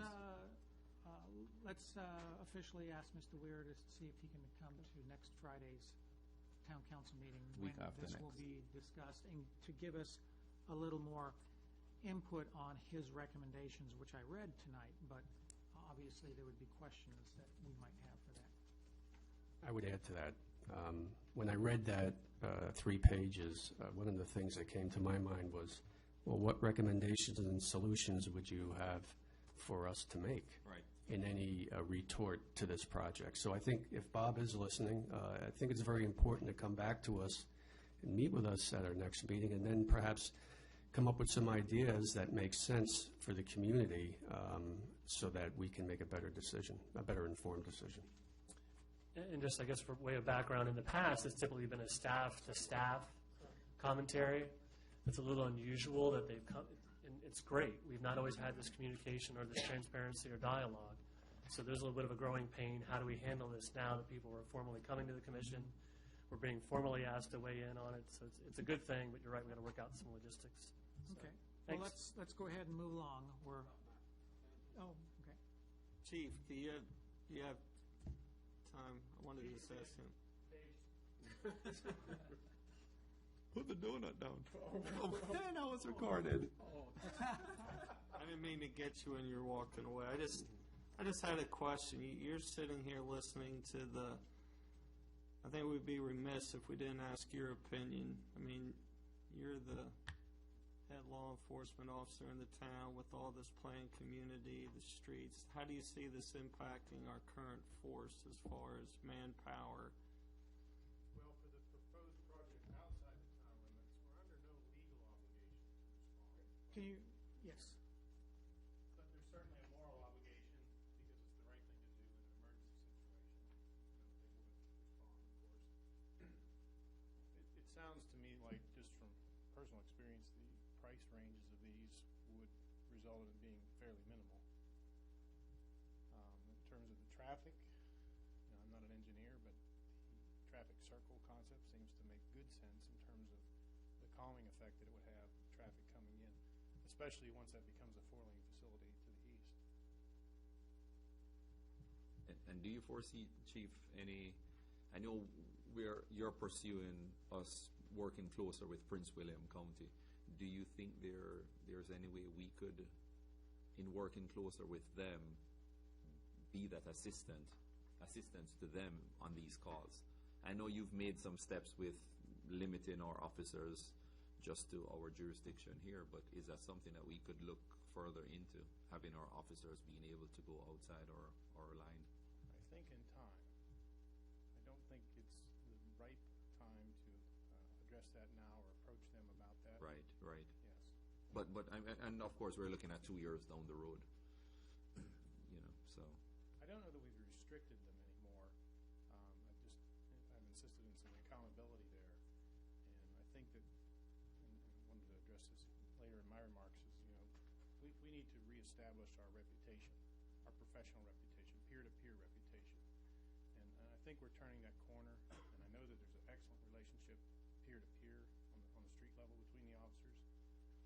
It's a matter now of rebuilding what existed in the past or didn't exist in the past with the administrative level. So, and I think I can do that, having come from there. So, Okay.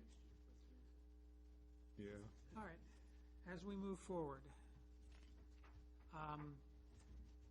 as I said, the minutes acceptance is everyone can take a look at them and get comments to Jen.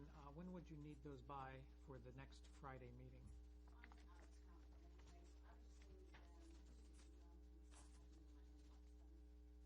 Monday morning, all right? So 1 week from now.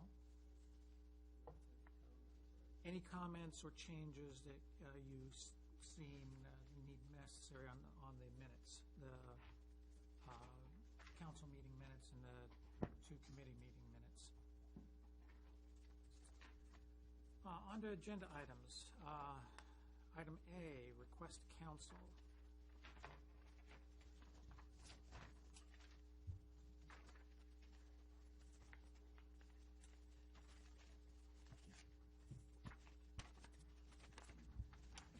Packet page 22, I believe. Town hall rental fees.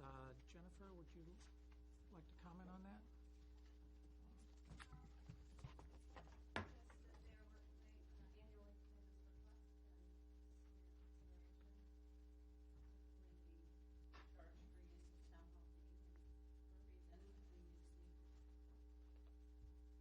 Annual request, no changes since last year. Okay. It's the 4 meetings plus 2 blood drives. Is this something we can move on right now? No. No? Good try. I know. Get it out. Just trying to cut down on the work. Okay. Yes. Yes. I would add that to the consent agenda. Item number, oops, I lost my place here. B, appointment of interim treasurer. Brian? Thank you, Mr. Vice Mayor. I don't have anything really to add to this particular agenda item. The report and recommendation is in your packets. Okay. This is something that both Personnel and Finance Committee have been discussing, and I think now it's just more, hopefully we can put it into action. I do know that Sherry is eager and willing. We're ready to start sending her about to go do more treasury. Any questions? Has she started this responsibility? She pretty much does a lot of the day-to-day responsibilities. We're starting to slowly work her into some others. I'm also getting her into some contact with other finance directors from around the region. Hopefully to get her to go meet with them, find out what it is. I think she'll find she's actually doing a lot of it in the grand scheme of things. And there's some things that both she and Jen have partnered off. Jen is slowly going to start transitioning some of that stuff to her as well. So that's where we're kind of going at. But I think a lot of it she's doing. Like I say, the day-to-day operations. There's that 5 to 10%. That's the upper part that we know we may need a little bit of help with, and we've gone through and gotten resources. But I think it's easier to concentrate on that as opposed to concentrating on the 85 to 90% of what needs to take place on a day-to-day basis. Do you think she may need any additional training or any courses that she may need? I am encouraging her to continue education and look for some opportunities. There's at local community colleges you can get like public financing or public accounting. I don't think she needs to go to get a degree and become a certified accountant by any means, but I think having some basic knowledge in that. Mm-hmm. But I think it's also understandable. I would really recommend we're going to pace ourselves. Mm-hmm. You don't have to you don't have to get it in there right away, but we want to pace ourselves. There's also some good training seminars and everything, and I think filtering her to those, I think she's going to be in really good shape for moving forward. Go ahead. Yeah, I was just going to say, just add to that this is basically a trial run. I mean, this is going to be a 6-month, and we'll see how everybody is, finance. And see how everybody does, and we'll make adjustments where necessary. So I think that's really important. And as Brian said, she's already doing the job as it is, basically. Does anybody have any objections to adding this to the consent agenda? Please do. No, I do, though, have one question.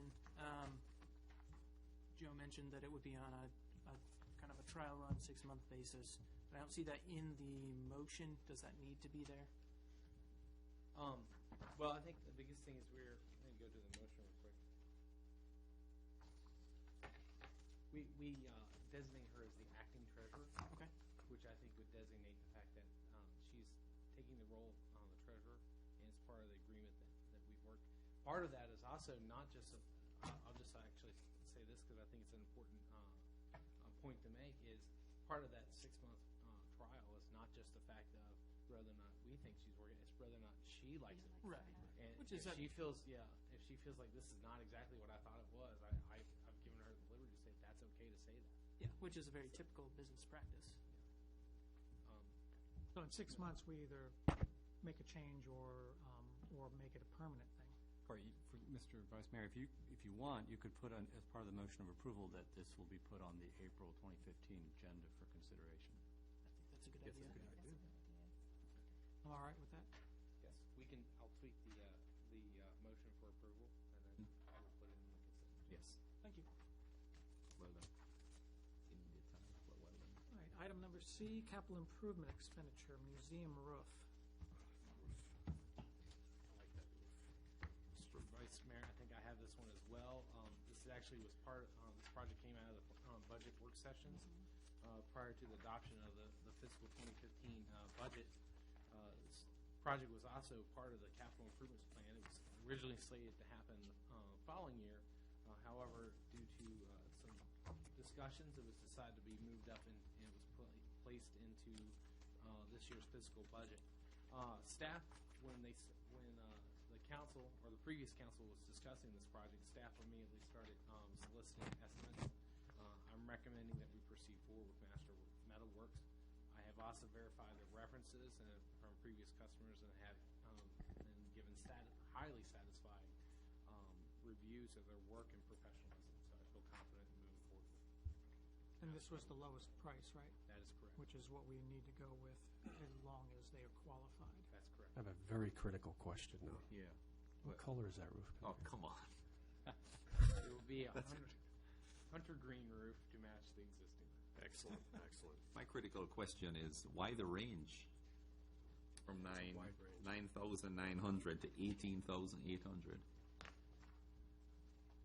The roof is the roof. I mean, I don't know if they're erring on the side of caution with not knowing what you're going to find underneath. There are contractors out there that'll just throw in a high bid without any work, and just on the chance that nobody else bids and they get it.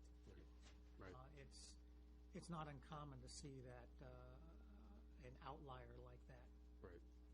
I think it also depends on the nature of their business. If they're a general contractor, and everything, they could be subcontracting that out, so they're adding that cost into it. Mhm. So there's Holly, lots of different.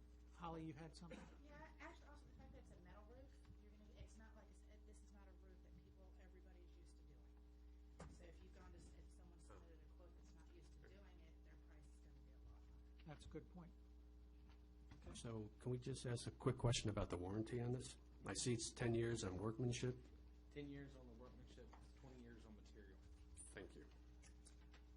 Can we put this in the consent agenda, or because the price is so high, do we have to take this separately? I believe you all can put it in the consent. Yes, you can put it in the consent agenda. Then let's do that too. That does not sound like there's any big discussion on that. Item D, zoning text amendment. Mr. Vice Mayor, that is actually, I have drafted a revised resolution, the one that appears in packet page 33 is a little bit confusing because it says resolution and then it has be it ordained and it has the actual change language. What you actually would be asked to do on the 10th is to forward this to the Planning Commission for its recommendations. And so I have a revised one that didn't make the packet because I just got it done late last week. That will appear in your agenda, hopefully, on the 10th, that says what you all are doing, or being asked to do. And then forwarding it to the Planning Commission for their Right. Action. Public comments. hearings. Public hearings, recommendations, yes, and then it would come back to you. Now, if you want to schedule a joint public hearing, you could, of course, always do that as well. Okay. Consent agenda again? Sounds like a good idea. Item E, diverging diamond interchange. I believe that, I'm sorry, go At ahead. the last work session, you had asked to have it put on this month's agenda. I do want to say that a citizens information meeting has been scheduled by VDOT tentatively for the end of this month. I have not, they've given us, I think, the tentative date of the last Wednesday of the month, but it's not official yet, so we're not posting it anywhere. And as soon as it becomes official, we will definitely post it to our website and everything like that. But I did want to let you know that is coming up. Right, and I've spoken to several people that, on council and that I think that we want to check with everyone, but the general consensus is we'd like to wait until after that before we do anything on this. Would you prefer, now, I did have a motion to defer it. Would you just prefer me to pull it from the Just agenda then? pull it, unless anybody has objections, I'd just No pull it objection and hold it for whatsoever. next month. That's not a problem. That one will, Mr. Mayor? Question, sir. certainly.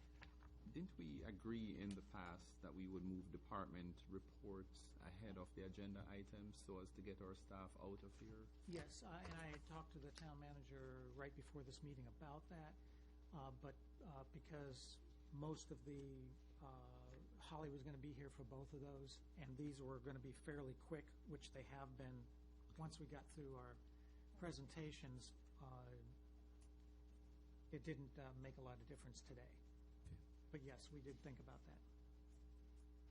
Item F, Route 15 shared use path.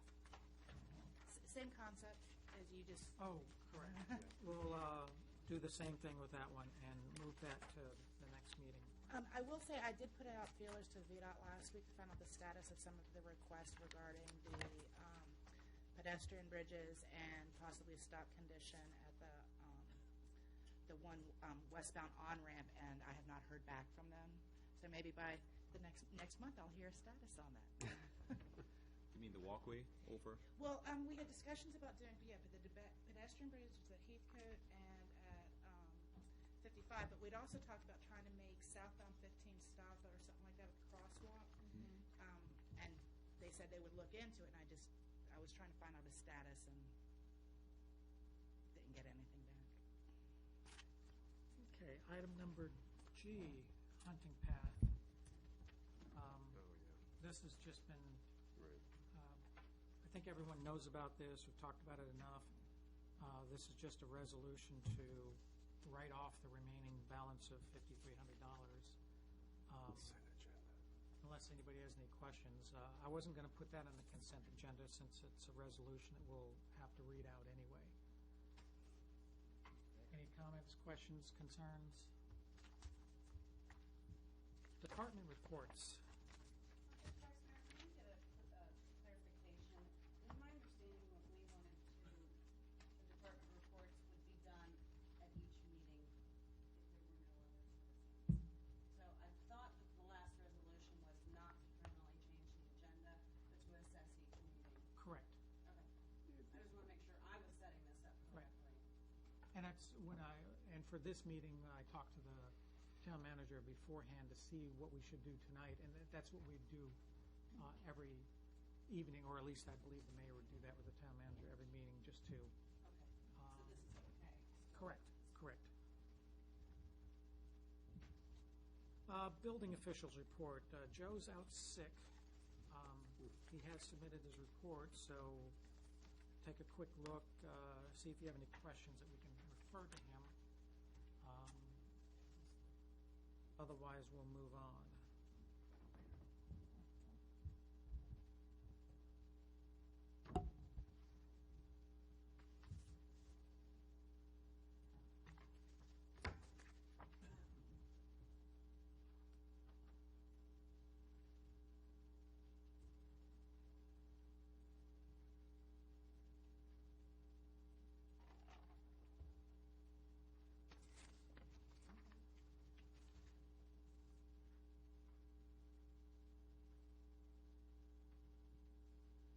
Anybody have any comments?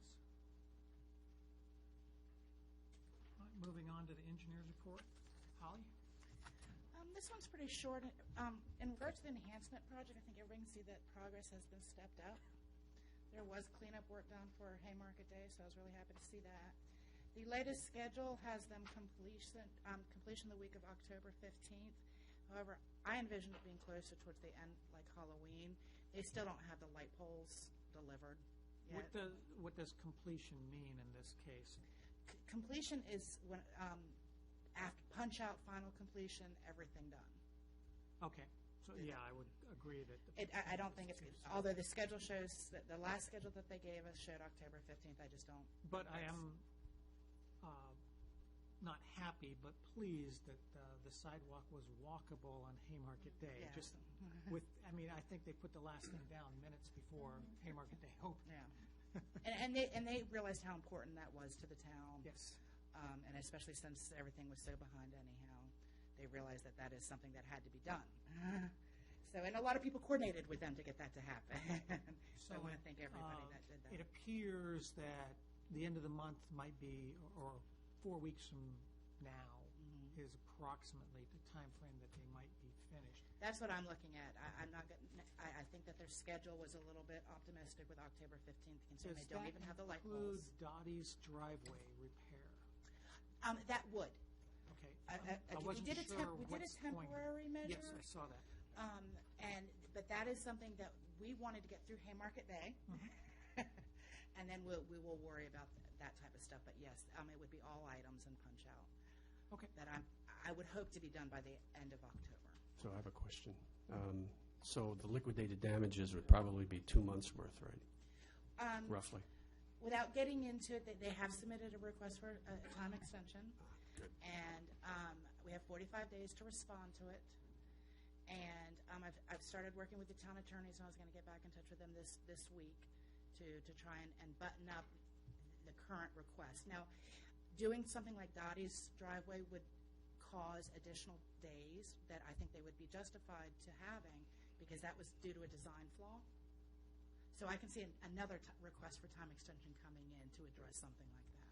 And just to clarify, when we talk in LD, it's calendar days? Yes, it is. Okay. According to the contract. Okay. All right.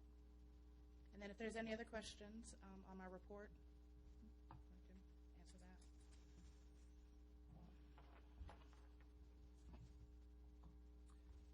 Any last questions? All right, Marchand. Mr. Vice Mayor, just a couple more things to add. We did have a Board of Zoning Appeals public hearing last week. That's the first time that group's been stood up in quite a long time. I know that. Yeah. I was on it for 6 years or something like that and never met. This was regarding John Lombardozzi's parcel, A1 parcel, where signature companies, Jumpin' Jimmy's and the like, he filed an appeal of a determination that required him to provide a site plan for the enclosure that he was doing on the property. The BZA upheld the zoning administrator to my determination unanimously, although Mr. Lombardozzi did still submit his site plan that night and is continuing to move forward to address that there was a requirement that he was supposed to have the site plan approved and all the improvements by that site plan installed, which the effect of that was lighting, landscaping, and parking lot striping before September 1st. Otherwise, that tenant space for Next Level Fitness was supposed to be closed. The building official was to pull their temporary occupancy permit. Being business friendly, we've continued to work with him. He has made progress on the site plan. We've spoken with the engineer. So what I propose to do is that we'll continue to keep you updated on that progress. If it stalls, I'll have to bring it back to you, and then we can talk about further action regarding that. So a couple new businesses in town. One question on that. Yes, sir. Since the BZA denied that, does Correct. he have any other recourse? He does have the ability to appeal to the Circuit Court of Virginia and make his case. I believe there's a window with which he has to make that appeal, and I've not heard whether he intends to do so. Is he cooperative? He has been cooperative. He's been quite frustrated with what he feels has been an inconsistent application of the zoning ordinance. He was allowed to make improvements to his property over time that we should have put a site plan requirement on him much earlier. I think the debate was that was neither here nor there. It was moving forward trying to address it. So I think he just wants a venue with which to bring his concerns to the council. He raised his concerns to the BZA. He's likely to come to you. One of the issues was parking. We've dealt with that with the parking plan. The other issue was the zoning ordinance. We're dealing with that with our on-call services to rewrite our zoning ordinance. So I feel he just wants to kind of continue to be that cog that reminds the council that he's been somewhat frustrated with how his site's developed over time. I hope this proves as a lesson to you, though, because there are times when you give people leeway, you allow them grace. but you have to make sure you spell it out to them that, hey, the town, we're trying to be friendly, we're allowing you to do these things, because he basically is coming back to say, well, you should have given him those things way ahead of time. Well, in my defense, several of the things he did was before my time. That's not but a in defense. but in more recent years, you're right. I think we've tried to be accommodating. We've tried to work with folks, but you're right. I appreciate that response. We do need to be a little more aggressive with our enforcement. Polish Pooch opened over in the old post office over here. It's a pet grooming facility. She did quite the aggressive marketing. We just approved signs for that. What I'll bring to you another time is that a lot of these tenants are going to have an issue with visibility because of the bridge being closed. So I will talk with Brian about some ability to do some maybe signage on the corner during construction. You may see that there's a little pole on the far corner that has these little placards that say businesses this way. I think it's only when you're walking do you see them. But again, we'll work with Brian to do something for them temporarily. Pace West, so the old Pace West school, Sean Lander did submit an application. They want to consolidate all the play equipment that's out there, put it into a fenced tot lot on the backside of the parking lot that they have. And he's also fencing more or less the perimeter of the property with like a low stained wood fence and doing some lighting in the parking lot. Right now it's quite dark in the evenings, so he's making some improvements to that. He's also moving the flagpole out front and doing some other improvements to the site.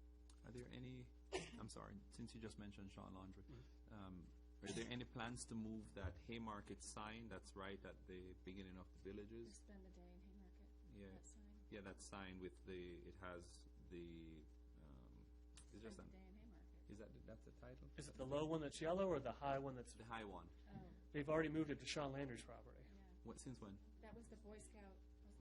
No. There's another one that's right at the low one entrance. that looks like the other ones in town. That's the Spend the Day in Haymarket. You Okay. like that one? Yeah. That's in front of the food pantry though. So No, there's another sign I just saw this week. It's the one with the. Rotary Club on it? Yeah. Yeah. That's actually new. That's new. If it's on Pace West, it's actually new. They came in on. That was the one that came. That was the Eagle years Scout. ago and tore It went up down. on a Sunday before everyone saw it go up. That used to be on the corner of, right at the Right at the old police police- department Old police, property. right. It was falling down, and the scouts told us that they would put up a new one for us. And then we had it moved. Sean allowed us to put on his property. So, yeah, that just was put up in the last council meeting. The scout, I believe it was the last one, the scout came and gave us a presentation about what he just did. Totally. Mr. Morris was present. I don't know. Total sidebar. If you walk to the end of the old driveway where the police station was, there's this white pole there that I cannot figure out what it was for.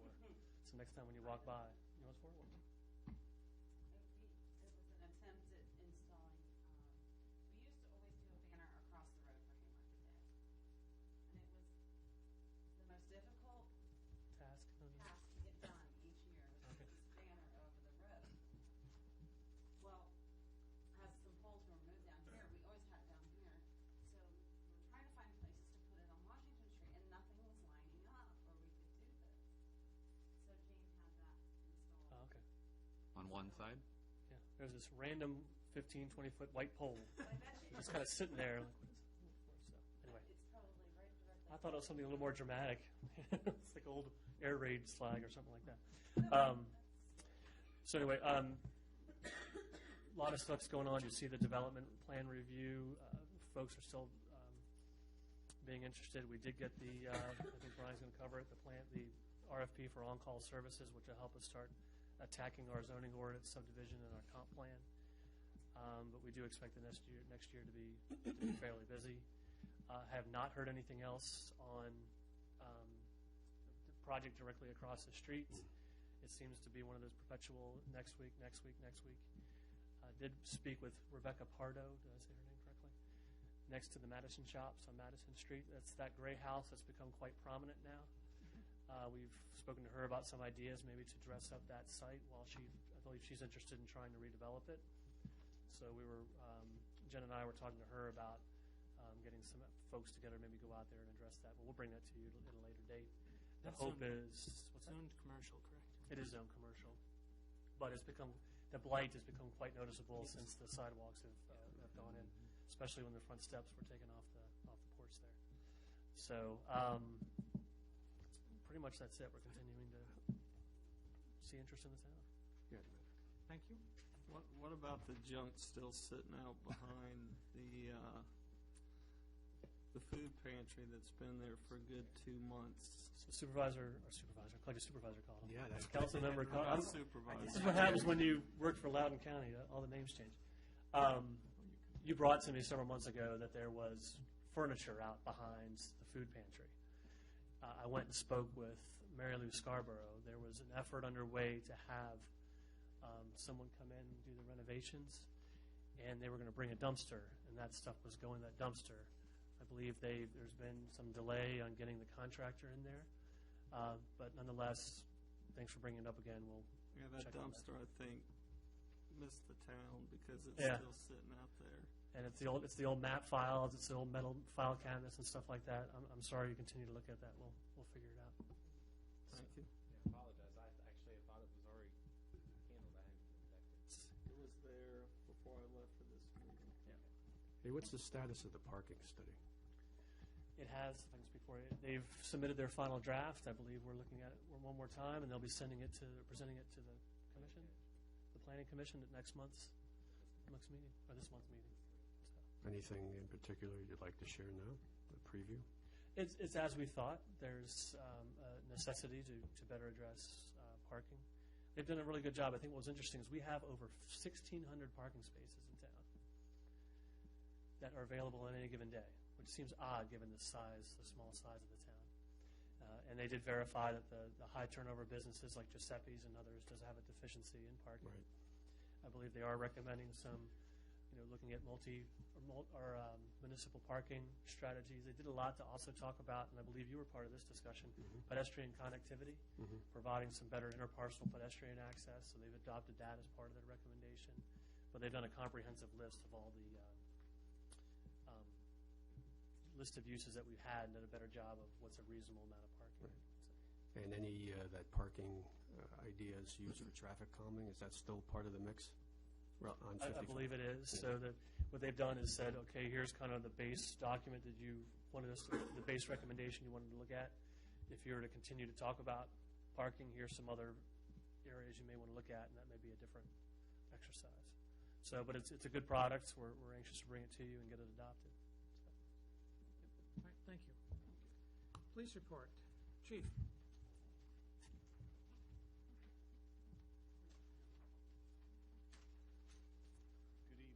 Evening, sir. Bear with me, I have a little bit of a cold I'm fighting here, so I have a hoarse voice. I just wanted to update the council if you'd like to hear on my assessment so far and where we are.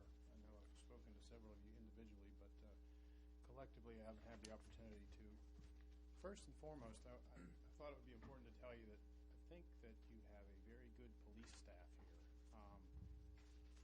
There may have been some doubt in the past. I don't know, because of some of the incidents and the attention that was drawn to it.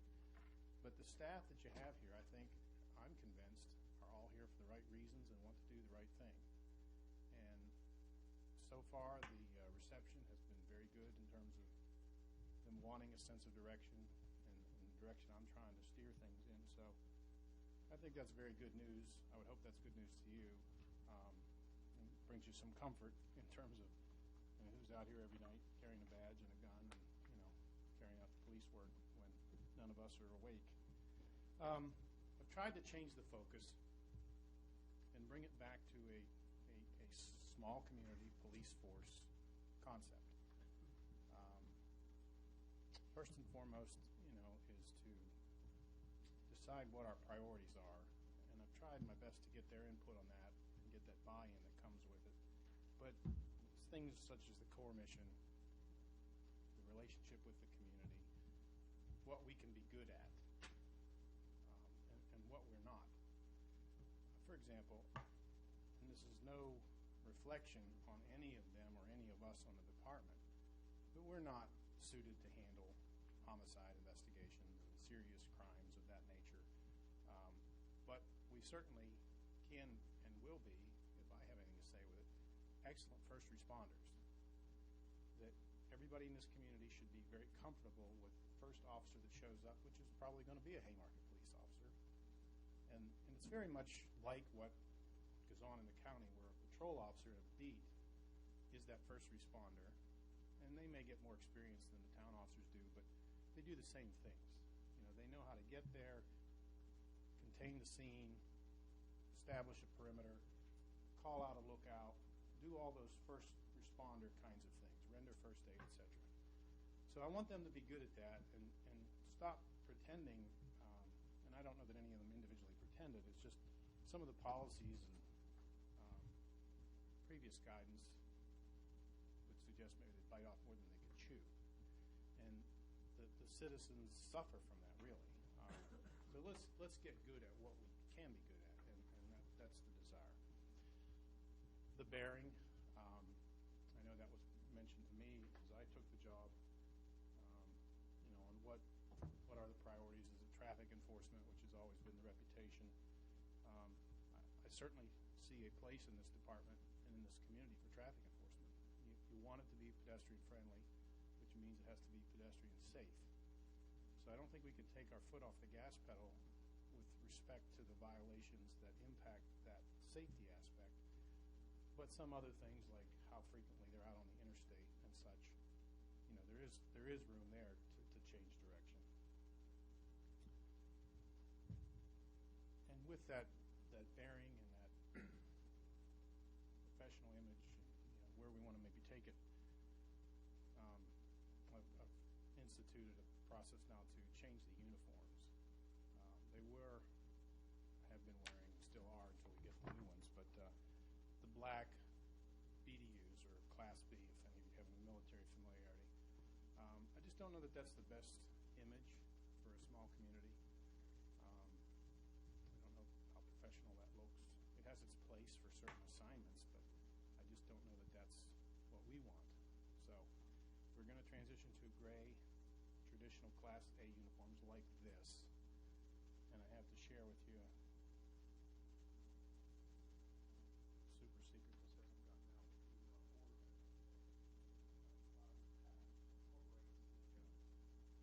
Newtown logo, what I think is a lot more pretty, if you will, than this here. And that color will complement the gray uniform.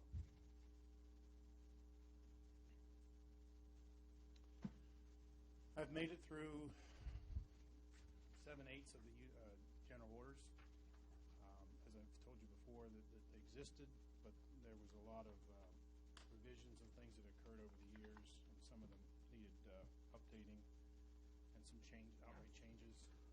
There's 5 or 6 that are out to council for legal review on some of the critical issues, but the rest we're starting to print, and once we get all of them in place, they'll be completely reissued to the officers.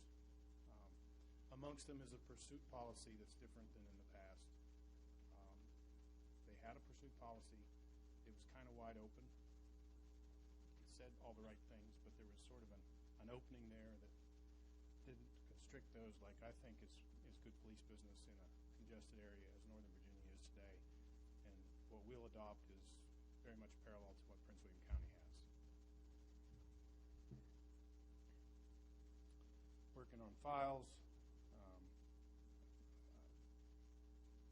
I think the critical things are filed properly, but other things are just sort of disheveled. Some of it has to do with the moves that the police office has made over the years, and found out that there's even some old records down in the Hariver house that need to be disposed of. I went down myself to see. They're not sensitive records, but they're things that we should dispose of. And we're working on trying to get the training back on track. Things that are regulated by the Department of Criminal Justice Services, such as defensive tactics, TASER, some of the critical tools. They've had training in it, but it's been a while since there's been sufficient refreshers. So I've reached out and called in a few calling cards with Manassas and Prince William County to get us, and we are fortunate that we have 2 officers on the department that are DCJS certified, so leaning on them too, and we'll get there.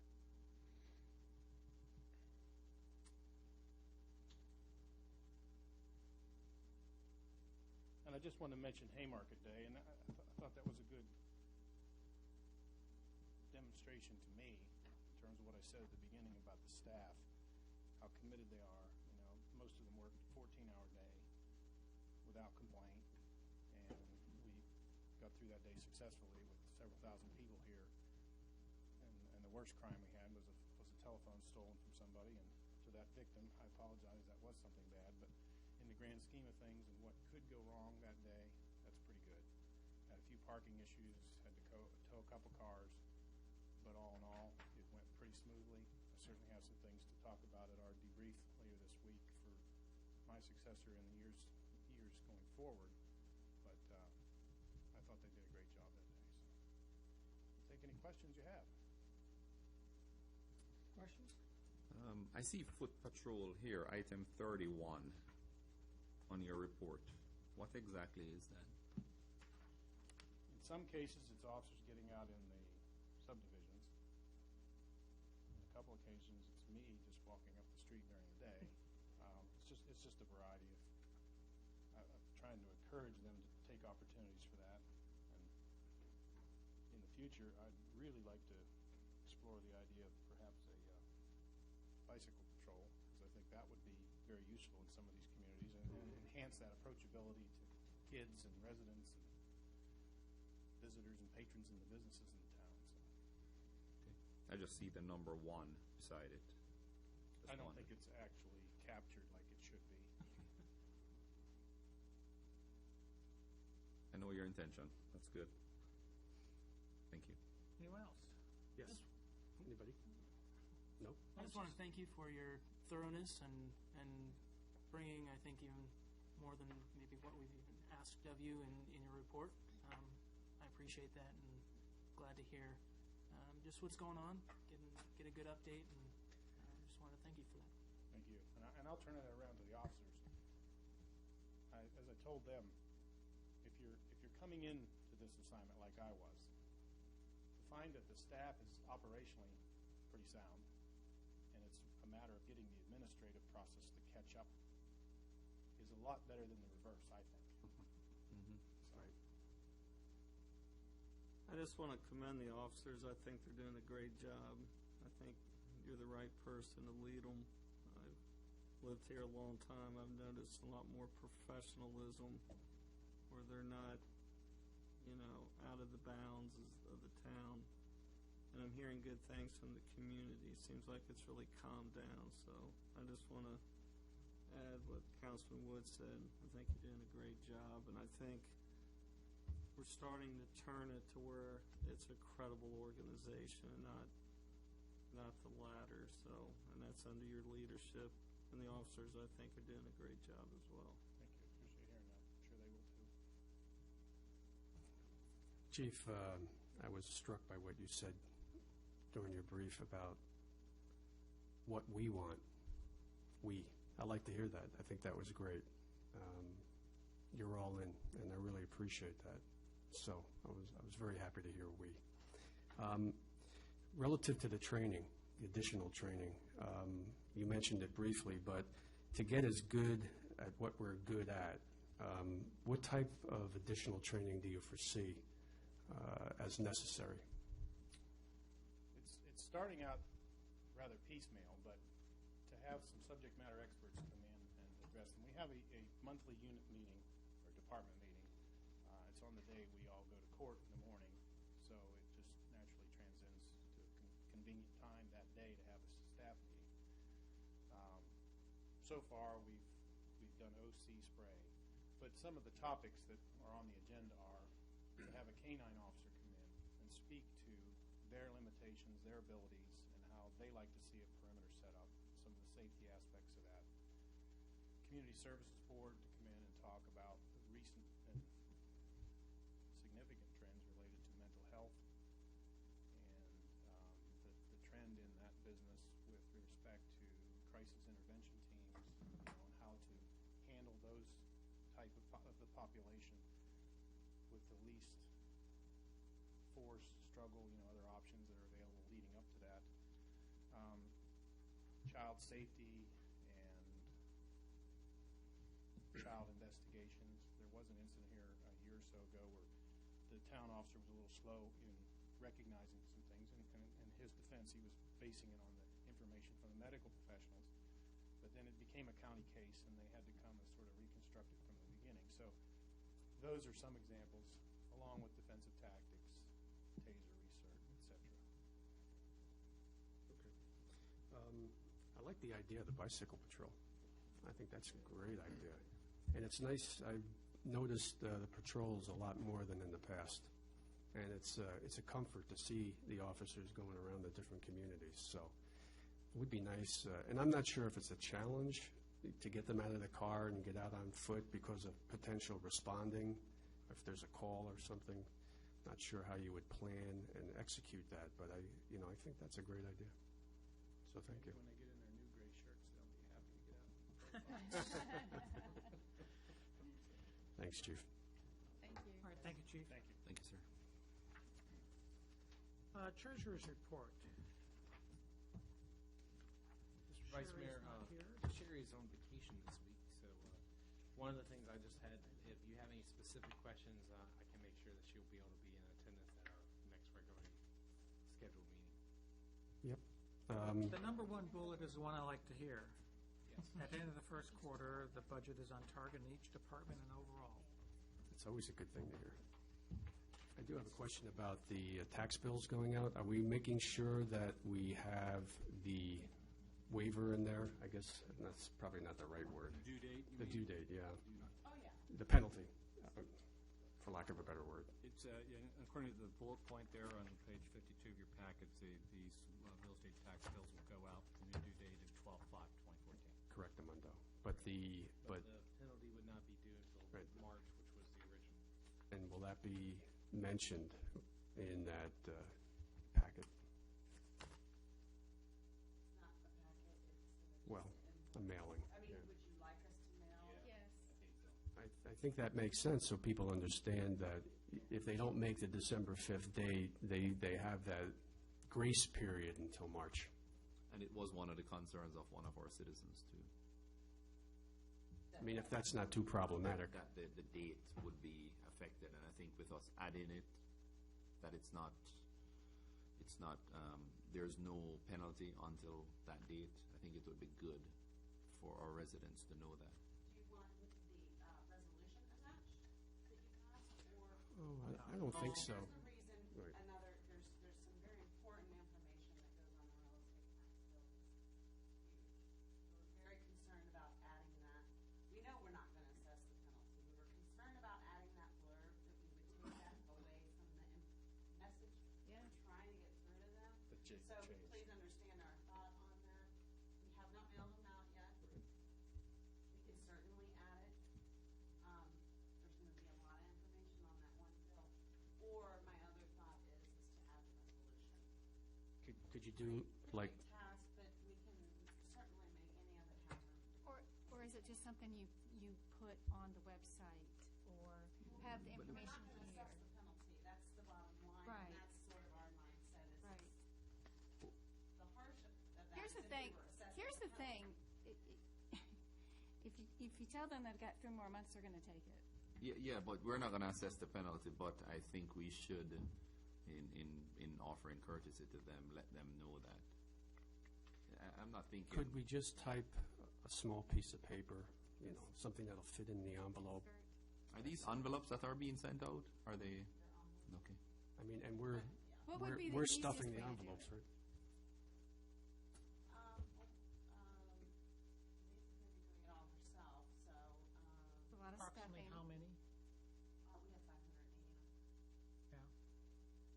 That's a lot of Stuffing. stuffing of a small, even if it's just a strip of paper. Whatever it is you think you all would like us to do, we'll certainly. I don't think it would hurt adding that piece of paper in. Well, what I will say is we'll work on this from the administrative standpoint and make sure that the message gets out one way, shape, or form. We'll probably figure out which is going to be the easiest way to address the issue, but we'll get it addressed one way or the other. And Another there's- idea, Go ahead, Curtis. another idea is that you maybe just wait until the date has passed, and when you send out your past due notices, you just include a little thing that says, in the since, past due. since you missed it, we changed the date on you, so we're going to give you grace until the original date. This year. This year, yes. All the mortgage companies been notified. That's not an Right. issue. So you're Right. talking about self-pays. Yeah, and that cuts down on the amount of administrative work that you have to do stuffing things too. The other thing is people who, residents who will grab that and read through every little thing, they will quickly notice that, and they will definitely call in. Yeah. In which case, we'll say you have until March 2015. So we're making no bones about it that the penalty is not being assessed until March. I think that's the biggest thing. As long as we're staying consistent there and try to eliminate any confusion. We do typically we send out past due notices, correct? So I think that would be an appropriate way to solve it. But if you'd like us to do it up front, we will make that happen. Well, let's see what the consensus is. Put something in, or? I think we should add something into the envelope. I'm okay with the past due. I'm fine waiting till past due. Put something in, or wait? I say put something in. Oh, it looks like a tie here. Put something in. I think it makes sense. I mean, the message is that we've changed the date, that this 1 year only, you're not going to be penalized. But that's what we really need to highlight on, that it's this year. Because, Yeah. yeah. Don't want to confuse them. That's not, that has to be highlighted with even as much as the fact that they have till March, because if, you're forgiving this year, it's just going to be an automatic They have highlight. just 9 You think months. you have that every Yeah. year. What I would say is this is one of those things where it's other duties as assigned, and so as your town manager, working with Denise, I'll make sure we get that slip in the paper this week. And I didn't mean to interrupt him, so Okay. That was precisely my point. I'm sorry. All right, on through museum report.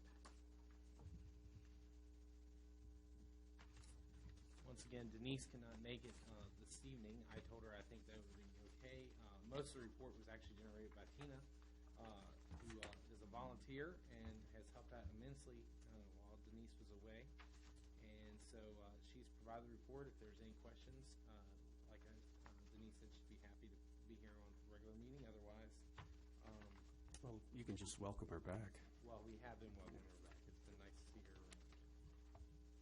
Who was that lady that volunteered mostly at the museum at Haymarket Day? Tina? That's Tina. Yeah. There's nowhere as Tina. Tina. No. Yes, unfortunately, I'm at a loss. I'm trying to remember, because I just always referred to her as Tina, there, Councilman Morris, but. She did a phenomenal Tina job. Morgan? Tina Morgan. Yeah, she that's did. right. She did a phenomenal job. She was a big We help. actually hired her as a temporary while Denise was out. So, She did good. He was a good guy. I do have a question for Brian, just one more question. The Haymarket Lifestyle, the advertising, have we used that yet, or are we planning on using that? We have not used that yet, but we do have an exciting opportunity coming up over at the museum during the holidays. Or we'll use that for our event here for the Christmas, our normal tree lighting ceremony or something like that. I'll get with Patty Engel, and we'll make sure we utilize that. Let's just roll into your town manager's report. Can I bring up a suggestion, since you brought up the whole Christmas museum and have we thought about like having Santa in the caboose? It's just a little thing, but that caboose has generated more people coming through this town than anything else has. And, I mean, it was a huge hit Haymarket Day. I think it's brought in the most visitors. When they had the train exhibit, I think we need to capitalize on Can it. Santa fit through the doors? Yeah. As long as it's, But I think we need to utilize it more. That's a And very he brought good- up that's a very Christmas, good and so position, it yeah. just made me, That's really good. You came up on that all Just by yourself. saying. Maybe add it to the agenda. One of the things I would say with regard to the museum and the caboose is we actually foresee lots of future use out of both. We just did some. Actually, it wasn't really that long of a list, but it was a lot of reward for the work that we had. We did some improvements to the caboose, yeah, it looks great. and so we have some big plans. Our biggest thing Okay. is making that connection, and Jen's working on it through the enhancement grant that she'd gotten. And I'm going to have to go generalize here. a couple years ago. Several But years when we ago. get the deck connecting the museum to the Several years caboose ago. and everything, we really anticipate utilizing that in many different aspects. So, and Well, that I just might- didn't know what that was in might the words, so include it just stuffing Santa triggered into me the to- caboose through this tiny doors on either I'm end. just saying, I think I think that's it's an something excellent we should utilize in this town that we don't do enough. All right. Well, thank you. I will try to make this quick. I actually did want to give you, with regard to Councilman Cottle's acknowledgement that we still need to work on some of the stuff that's behind the food pantry. I also wanted to let you know we actually have had, unfortunately, a few issues with the back portion that we had to do some repairs on and actually some remediation to within the last fall.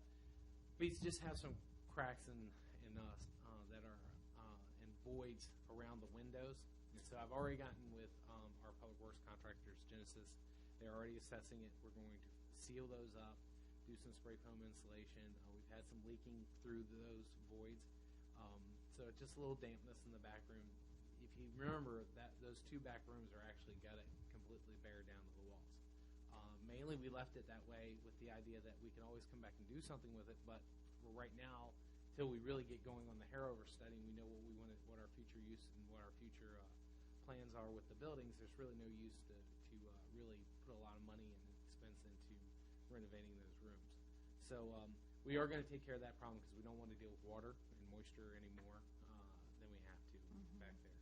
So I just wanted to let you know that that has come up and we are addressing it. The only other really things I wanted to mention, I would like to see if we could possibly either task a subcommittee with talking about the direction of events coordination within the town. One of the options we have received a letter, a notice notifying the town that our current events coordinators who have put a lot of many years into really building this up to success have said that we feel it might be time to part ways. They may still come back. I would encourage them to come back if we decide to bid out for services. But we have to basically make a decision as a council. That decision basically comes down to it doesn't have to be two options. Right now, I foresee it being two options. One of which is bid out, which we were going to go out for bid this year anyway. It's about time for us to do that. Bid out our services for event coordination, or we could actually also consider bringing it back in-house. I will level with you. There are pros and cons to both directions. And then the other thing is maybe there's an option we haven't even thought about. That needs to be closed. Maybe there's an option that we haven't thought about. And what I'm thinking is what I'd like to do is I'd like to get this figured out sooner rather than later. Because if we are going to bid out for services, then we need to get that RFP done and have it completed before the end of this year. If we're not going to bid out for services, we're going to take it in, bring it back in-house, we need to start thinking about all the parameters because this November we will start working on our fiscal year budget. And it will impact our budget because in the past, there's different ways to do it. And the way that it has been done isn't necessarily a way that it will work for us. So I think it's important for us to look at all those parameters. So rather than using this time here and discussing it among us, we are going to have a debriefing meeting this coming Thursday. We could possibly discuss it then with the members of the we just need to make sure that that meeting is acknowledged. We'll put it on the front door and get it on the website as well. Or I'd like to have you all task a subcommittee to address this issue. Can I ask a quick question? Sure. Can you just refresh me on, I know that they had a letter that said they would no longer be doing it. Now, are they doing it through the Christmas event that? They are going to fulfill their contract They're gonna do which that. carries Okay, them through I this just want to make fiscal sure. year. I couldn't remember. And they're more Through than the willing to- fiscal year or the calendar year? Oh, I'm sorry, the calendar Calendar year. year. Yes, That's the what I calendar year. was, okay.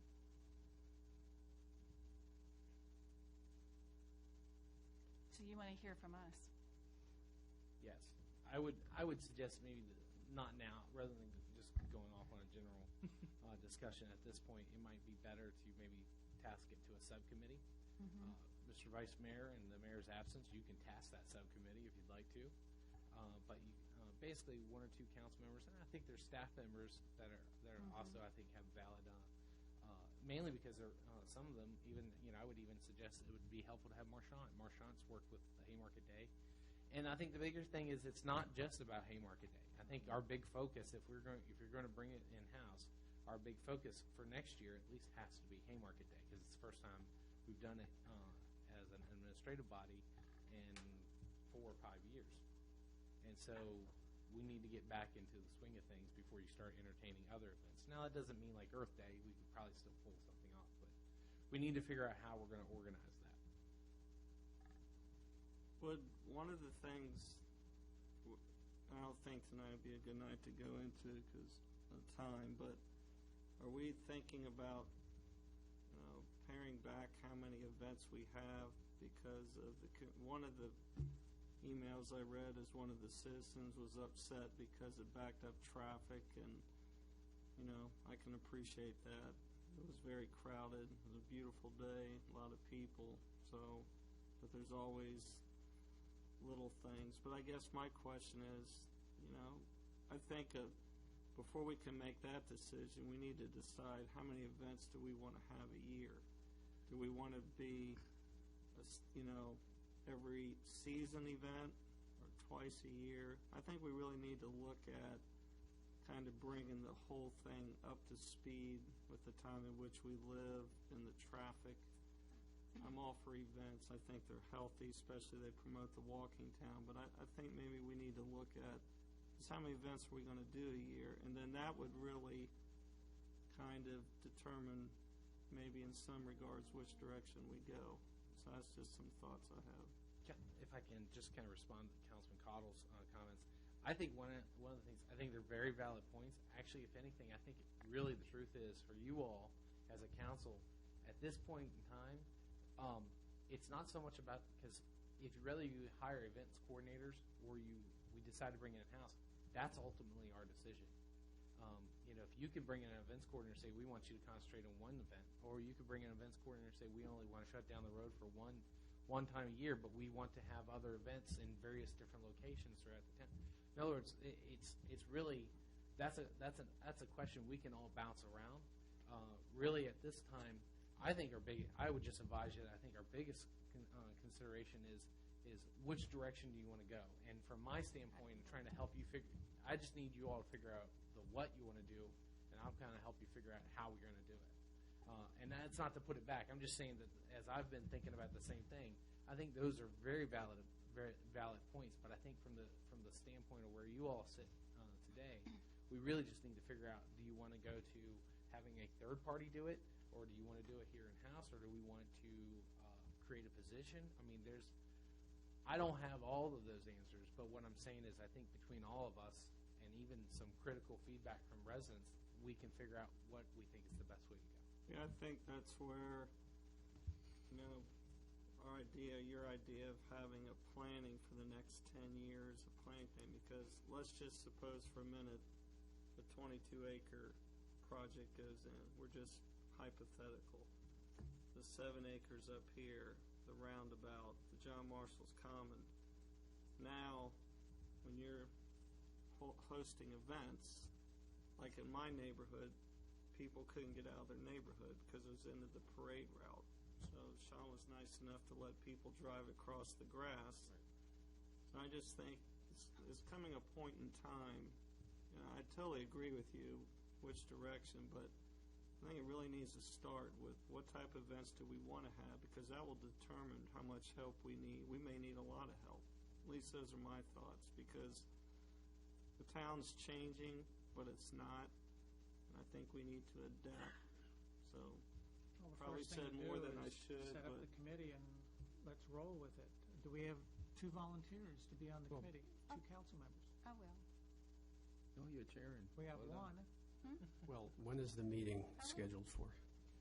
Our debriefing meeting, which I think we're going to probably hear a lot of the.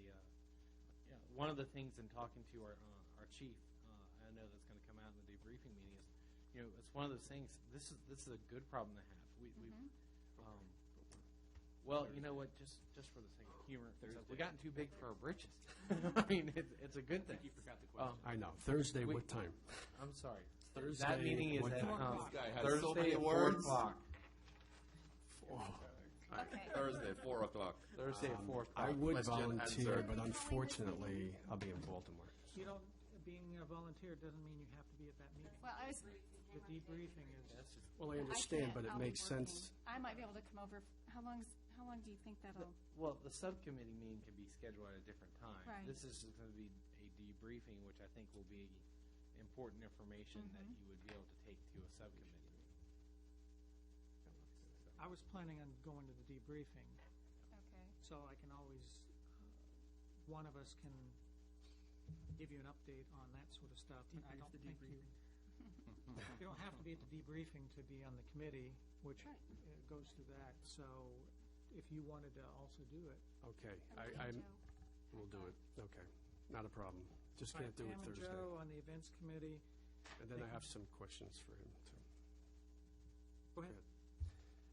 Okay, hey, Brian, any news on the retreat?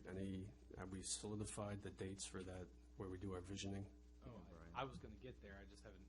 I was. Oh. Are we done with this issue? Or? Very Yes. Sorry. No problem. I believe Council Morris had a couple questions. At least. Thank I you think for I saying wanna yes. go on the record, and I think I speak on behalf of the other council members. Since you mentioned the resignation of the Kennedys, I want to go on record to thank them for their years of service and for the Absolutely. excellent work that they've done over the past. How many has it been, Jen? 4 years, and just want to thank them for Which their has allowed service. us to get too big for our bridges. Mhm. So. Yeah, yep. they've done such a good job that now we're too big for our bridges. That's right. So I think it's going to be Bridges, we're too big for those too now, apparently. yeah, the bridges, they're all gone. I thought I was giving you credit for the pun. And we are faced with some major challenges with the Yes. infrastructure. Yes. And that's going to weigh heavily on what we're able to do. Yep. So, good recommendations too on setting up a subcommittee to oversee what direction we go with this, and if it's at all possible, for our 19th and 20th meeting in October, if it's possible to bring suggestions forward as to what direction to go, because we're meeting as a council, yes? October 19th and 20th? Yes, 29th and 30th. 20. Did we get a date? He hasn't given the I date haven't yet. gotten there. I don't know the date. You apparently are Wait a having minute, some he didn't information. get there yet. He didn't get there yet. On the 9th. We're all going to meet on a Give him different day, rain. but But I have Go to ahead, say, Brian. that's not necessarily a topic for that meeting, because, we're not meeting as a council, we're meeting as, but this can be put on the agenda, and then it can be brought out That for a council meeting, not for the. That's what I meant. No, that's what I meant. Okay, I thought you were talking. No, I'm sorry. Yeah, I was thinking of it. I was thinking of 29th, 30th. Councilman Morris, I think what would happen naturally is I think that's something that you're probably going to talk about in general sense of visioning, but it's important to realize we're not really doing, the purpose of those meetings is not necessarily for business from the standpoint of business of the town, but more of visioning of where we're trying to get to within the next 2 years. But I think the topic will, in general terms, will come up, but I don't know if we'll get to specifics. My goal would be to have the information, and keep in mind that will be before the work session, so I think we can shoot for having some answers coming back at that work session to move forward. And if we took any kind of action at the beginning of November, that would give us plenty of time, no matter which direction you wanted to go in.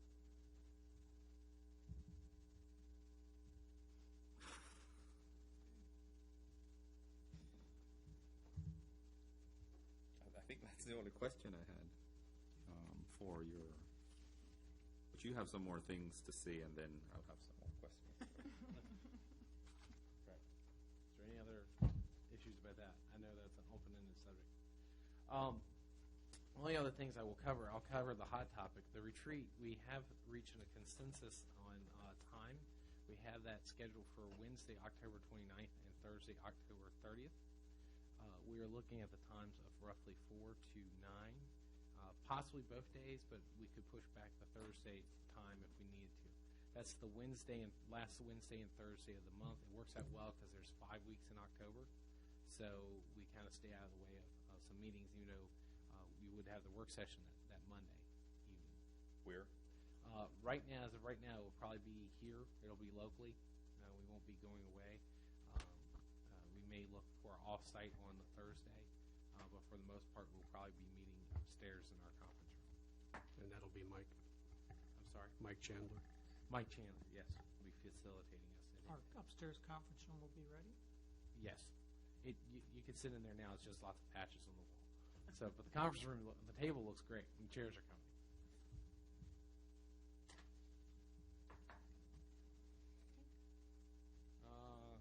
Other than that, I would answer any other questions as part of my manager's report. Yes. Okay. I'd be happy to. The business open house. What's your Yes. thinking on that, Brian? Because I think it was a good event, and somehow I think we need to continue that outreach. I would agree. I basically really just looking for direction from you all if we want to set up another one. I think we've heard a few suggestions about how to proceed forward with that. One of those things would basically be to try to have some kind of agenda, have some kind of welcoming. But once again, I think it's important to have just kind of a relaxed atmosphere where local businesses can come in and meet and greet with you all. And it's one of those things, if your schedule doesn't allow you to be there, that doesn't mean you're not part of the business community. You can always swing by when you're out and about, but it's really just an idea. I think I actually would like to expand it too and possibly open it up to maybe the HOAs.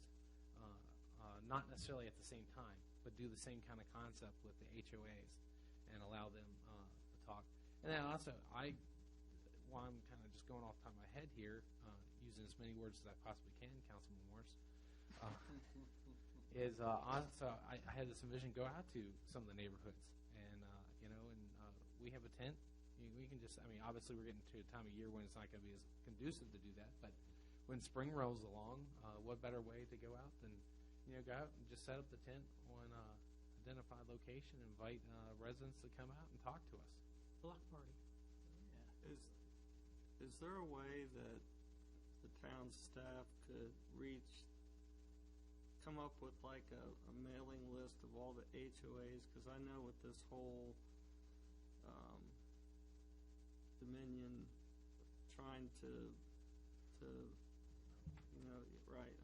My point I'm trying to get is trying to marshal all the efforts we can with communication, like, can you get a hold of your HOA? Is there any way a list can be gotten, for lack of better words, with all the contact information of each HOA, so when something of significance comes up, it can just be emailed to all the HOAs and it's up to them to respond, but at least as a town we've reached out. Because a lot of this would be good for the HOAs to know, but it's just time consuming if each one of us has to go to our individual HOA. There seems to be a better way than to marshal these people. To the best of my knowledge, we have most of those mailing lists. I think the biggest challenge we get in, maybe it's, and I'd actually have to defer to Jen on this as our town clerk, but I know we have contact information like to the management companies. But whether or not we have actually who is the HOA presidents and those, that is a different story. I would like to, Okay. Okay, yeah, to like the actual presidents, because they're the key ones. They're the key people because they're the people who know the people in the various communities in our town. They're the ones to who get will the attend the people meetings. out. Correct. And be passionate about what we're talking about. Because what we're doing now is Joe sending out a text here and a text here and this one It's forwarding. inefficient. It is very inefficient. Good point. Oh, yeah. Hey, Brian, one more thing. The old post office. To Joe's chagrin, it was a New York Yankee fan, and he fixed those posts. Did a great job. Yeah. Nice finished work. Really came out well, so just wanted to say Very that. pleased.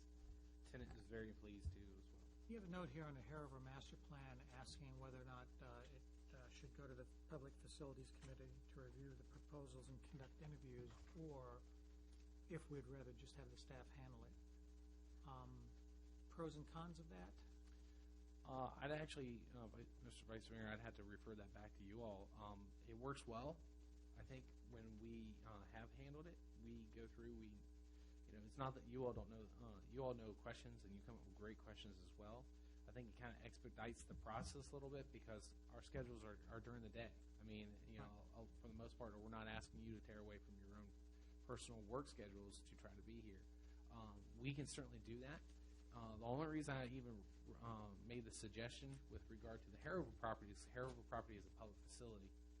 And with regard to like on-call planning services or with regard to, even though the town center is also a public facility, we're talking about engineering services. So I think having Holly's input into the interview process and Marshawn's input into the interview process as well as mine, I think it expedited the process a little bit more quickly. With that being said, though, Hariver property, we only received 2 proposals, so we really don't have that much. We can easily run this through the Public Facilities Committee and then even do interviews during that time if we needed to, and make that part of the process. So it's one of those things. I'm willing to. I'm still at the point where I think it's okay for us to try different ways, and because I think we still have the ability to figure out what works best for us as a council, and also in working with me as your manager. People on the Public Facilities Committee have any comments? Hey, I think Brian can go ahead with the interview process, and if he has any need for either Pam or myself to give any input, then he can just make the request. I concur. I think he has. I would defer to you guys. Yeah, I think he has done great so far in doing it. Well, But this is what they're trained to do. yeah, So hey, it's your job. you have far more information. Basically, we let the town manager do his job. And if you need any assistance, you just know Pam and I are. Yeah, if you would next like door. us there, that's a different story. Well, I think from a staff level, we're fine either way. We want you to know you're welcome to the table too. But if it means we can expedite and get going quicker, then we'll do that. Anything else on your report? I do not have anything else. Anybody have any final questions for our town manager? Oh, Miss Swinford is attending this All right. conference. Wow. Does anybody have any final comments at all before we adjourn? I'll defer until the next council meeting. Do I have a motion? Yes, sir. Motion to adjourn.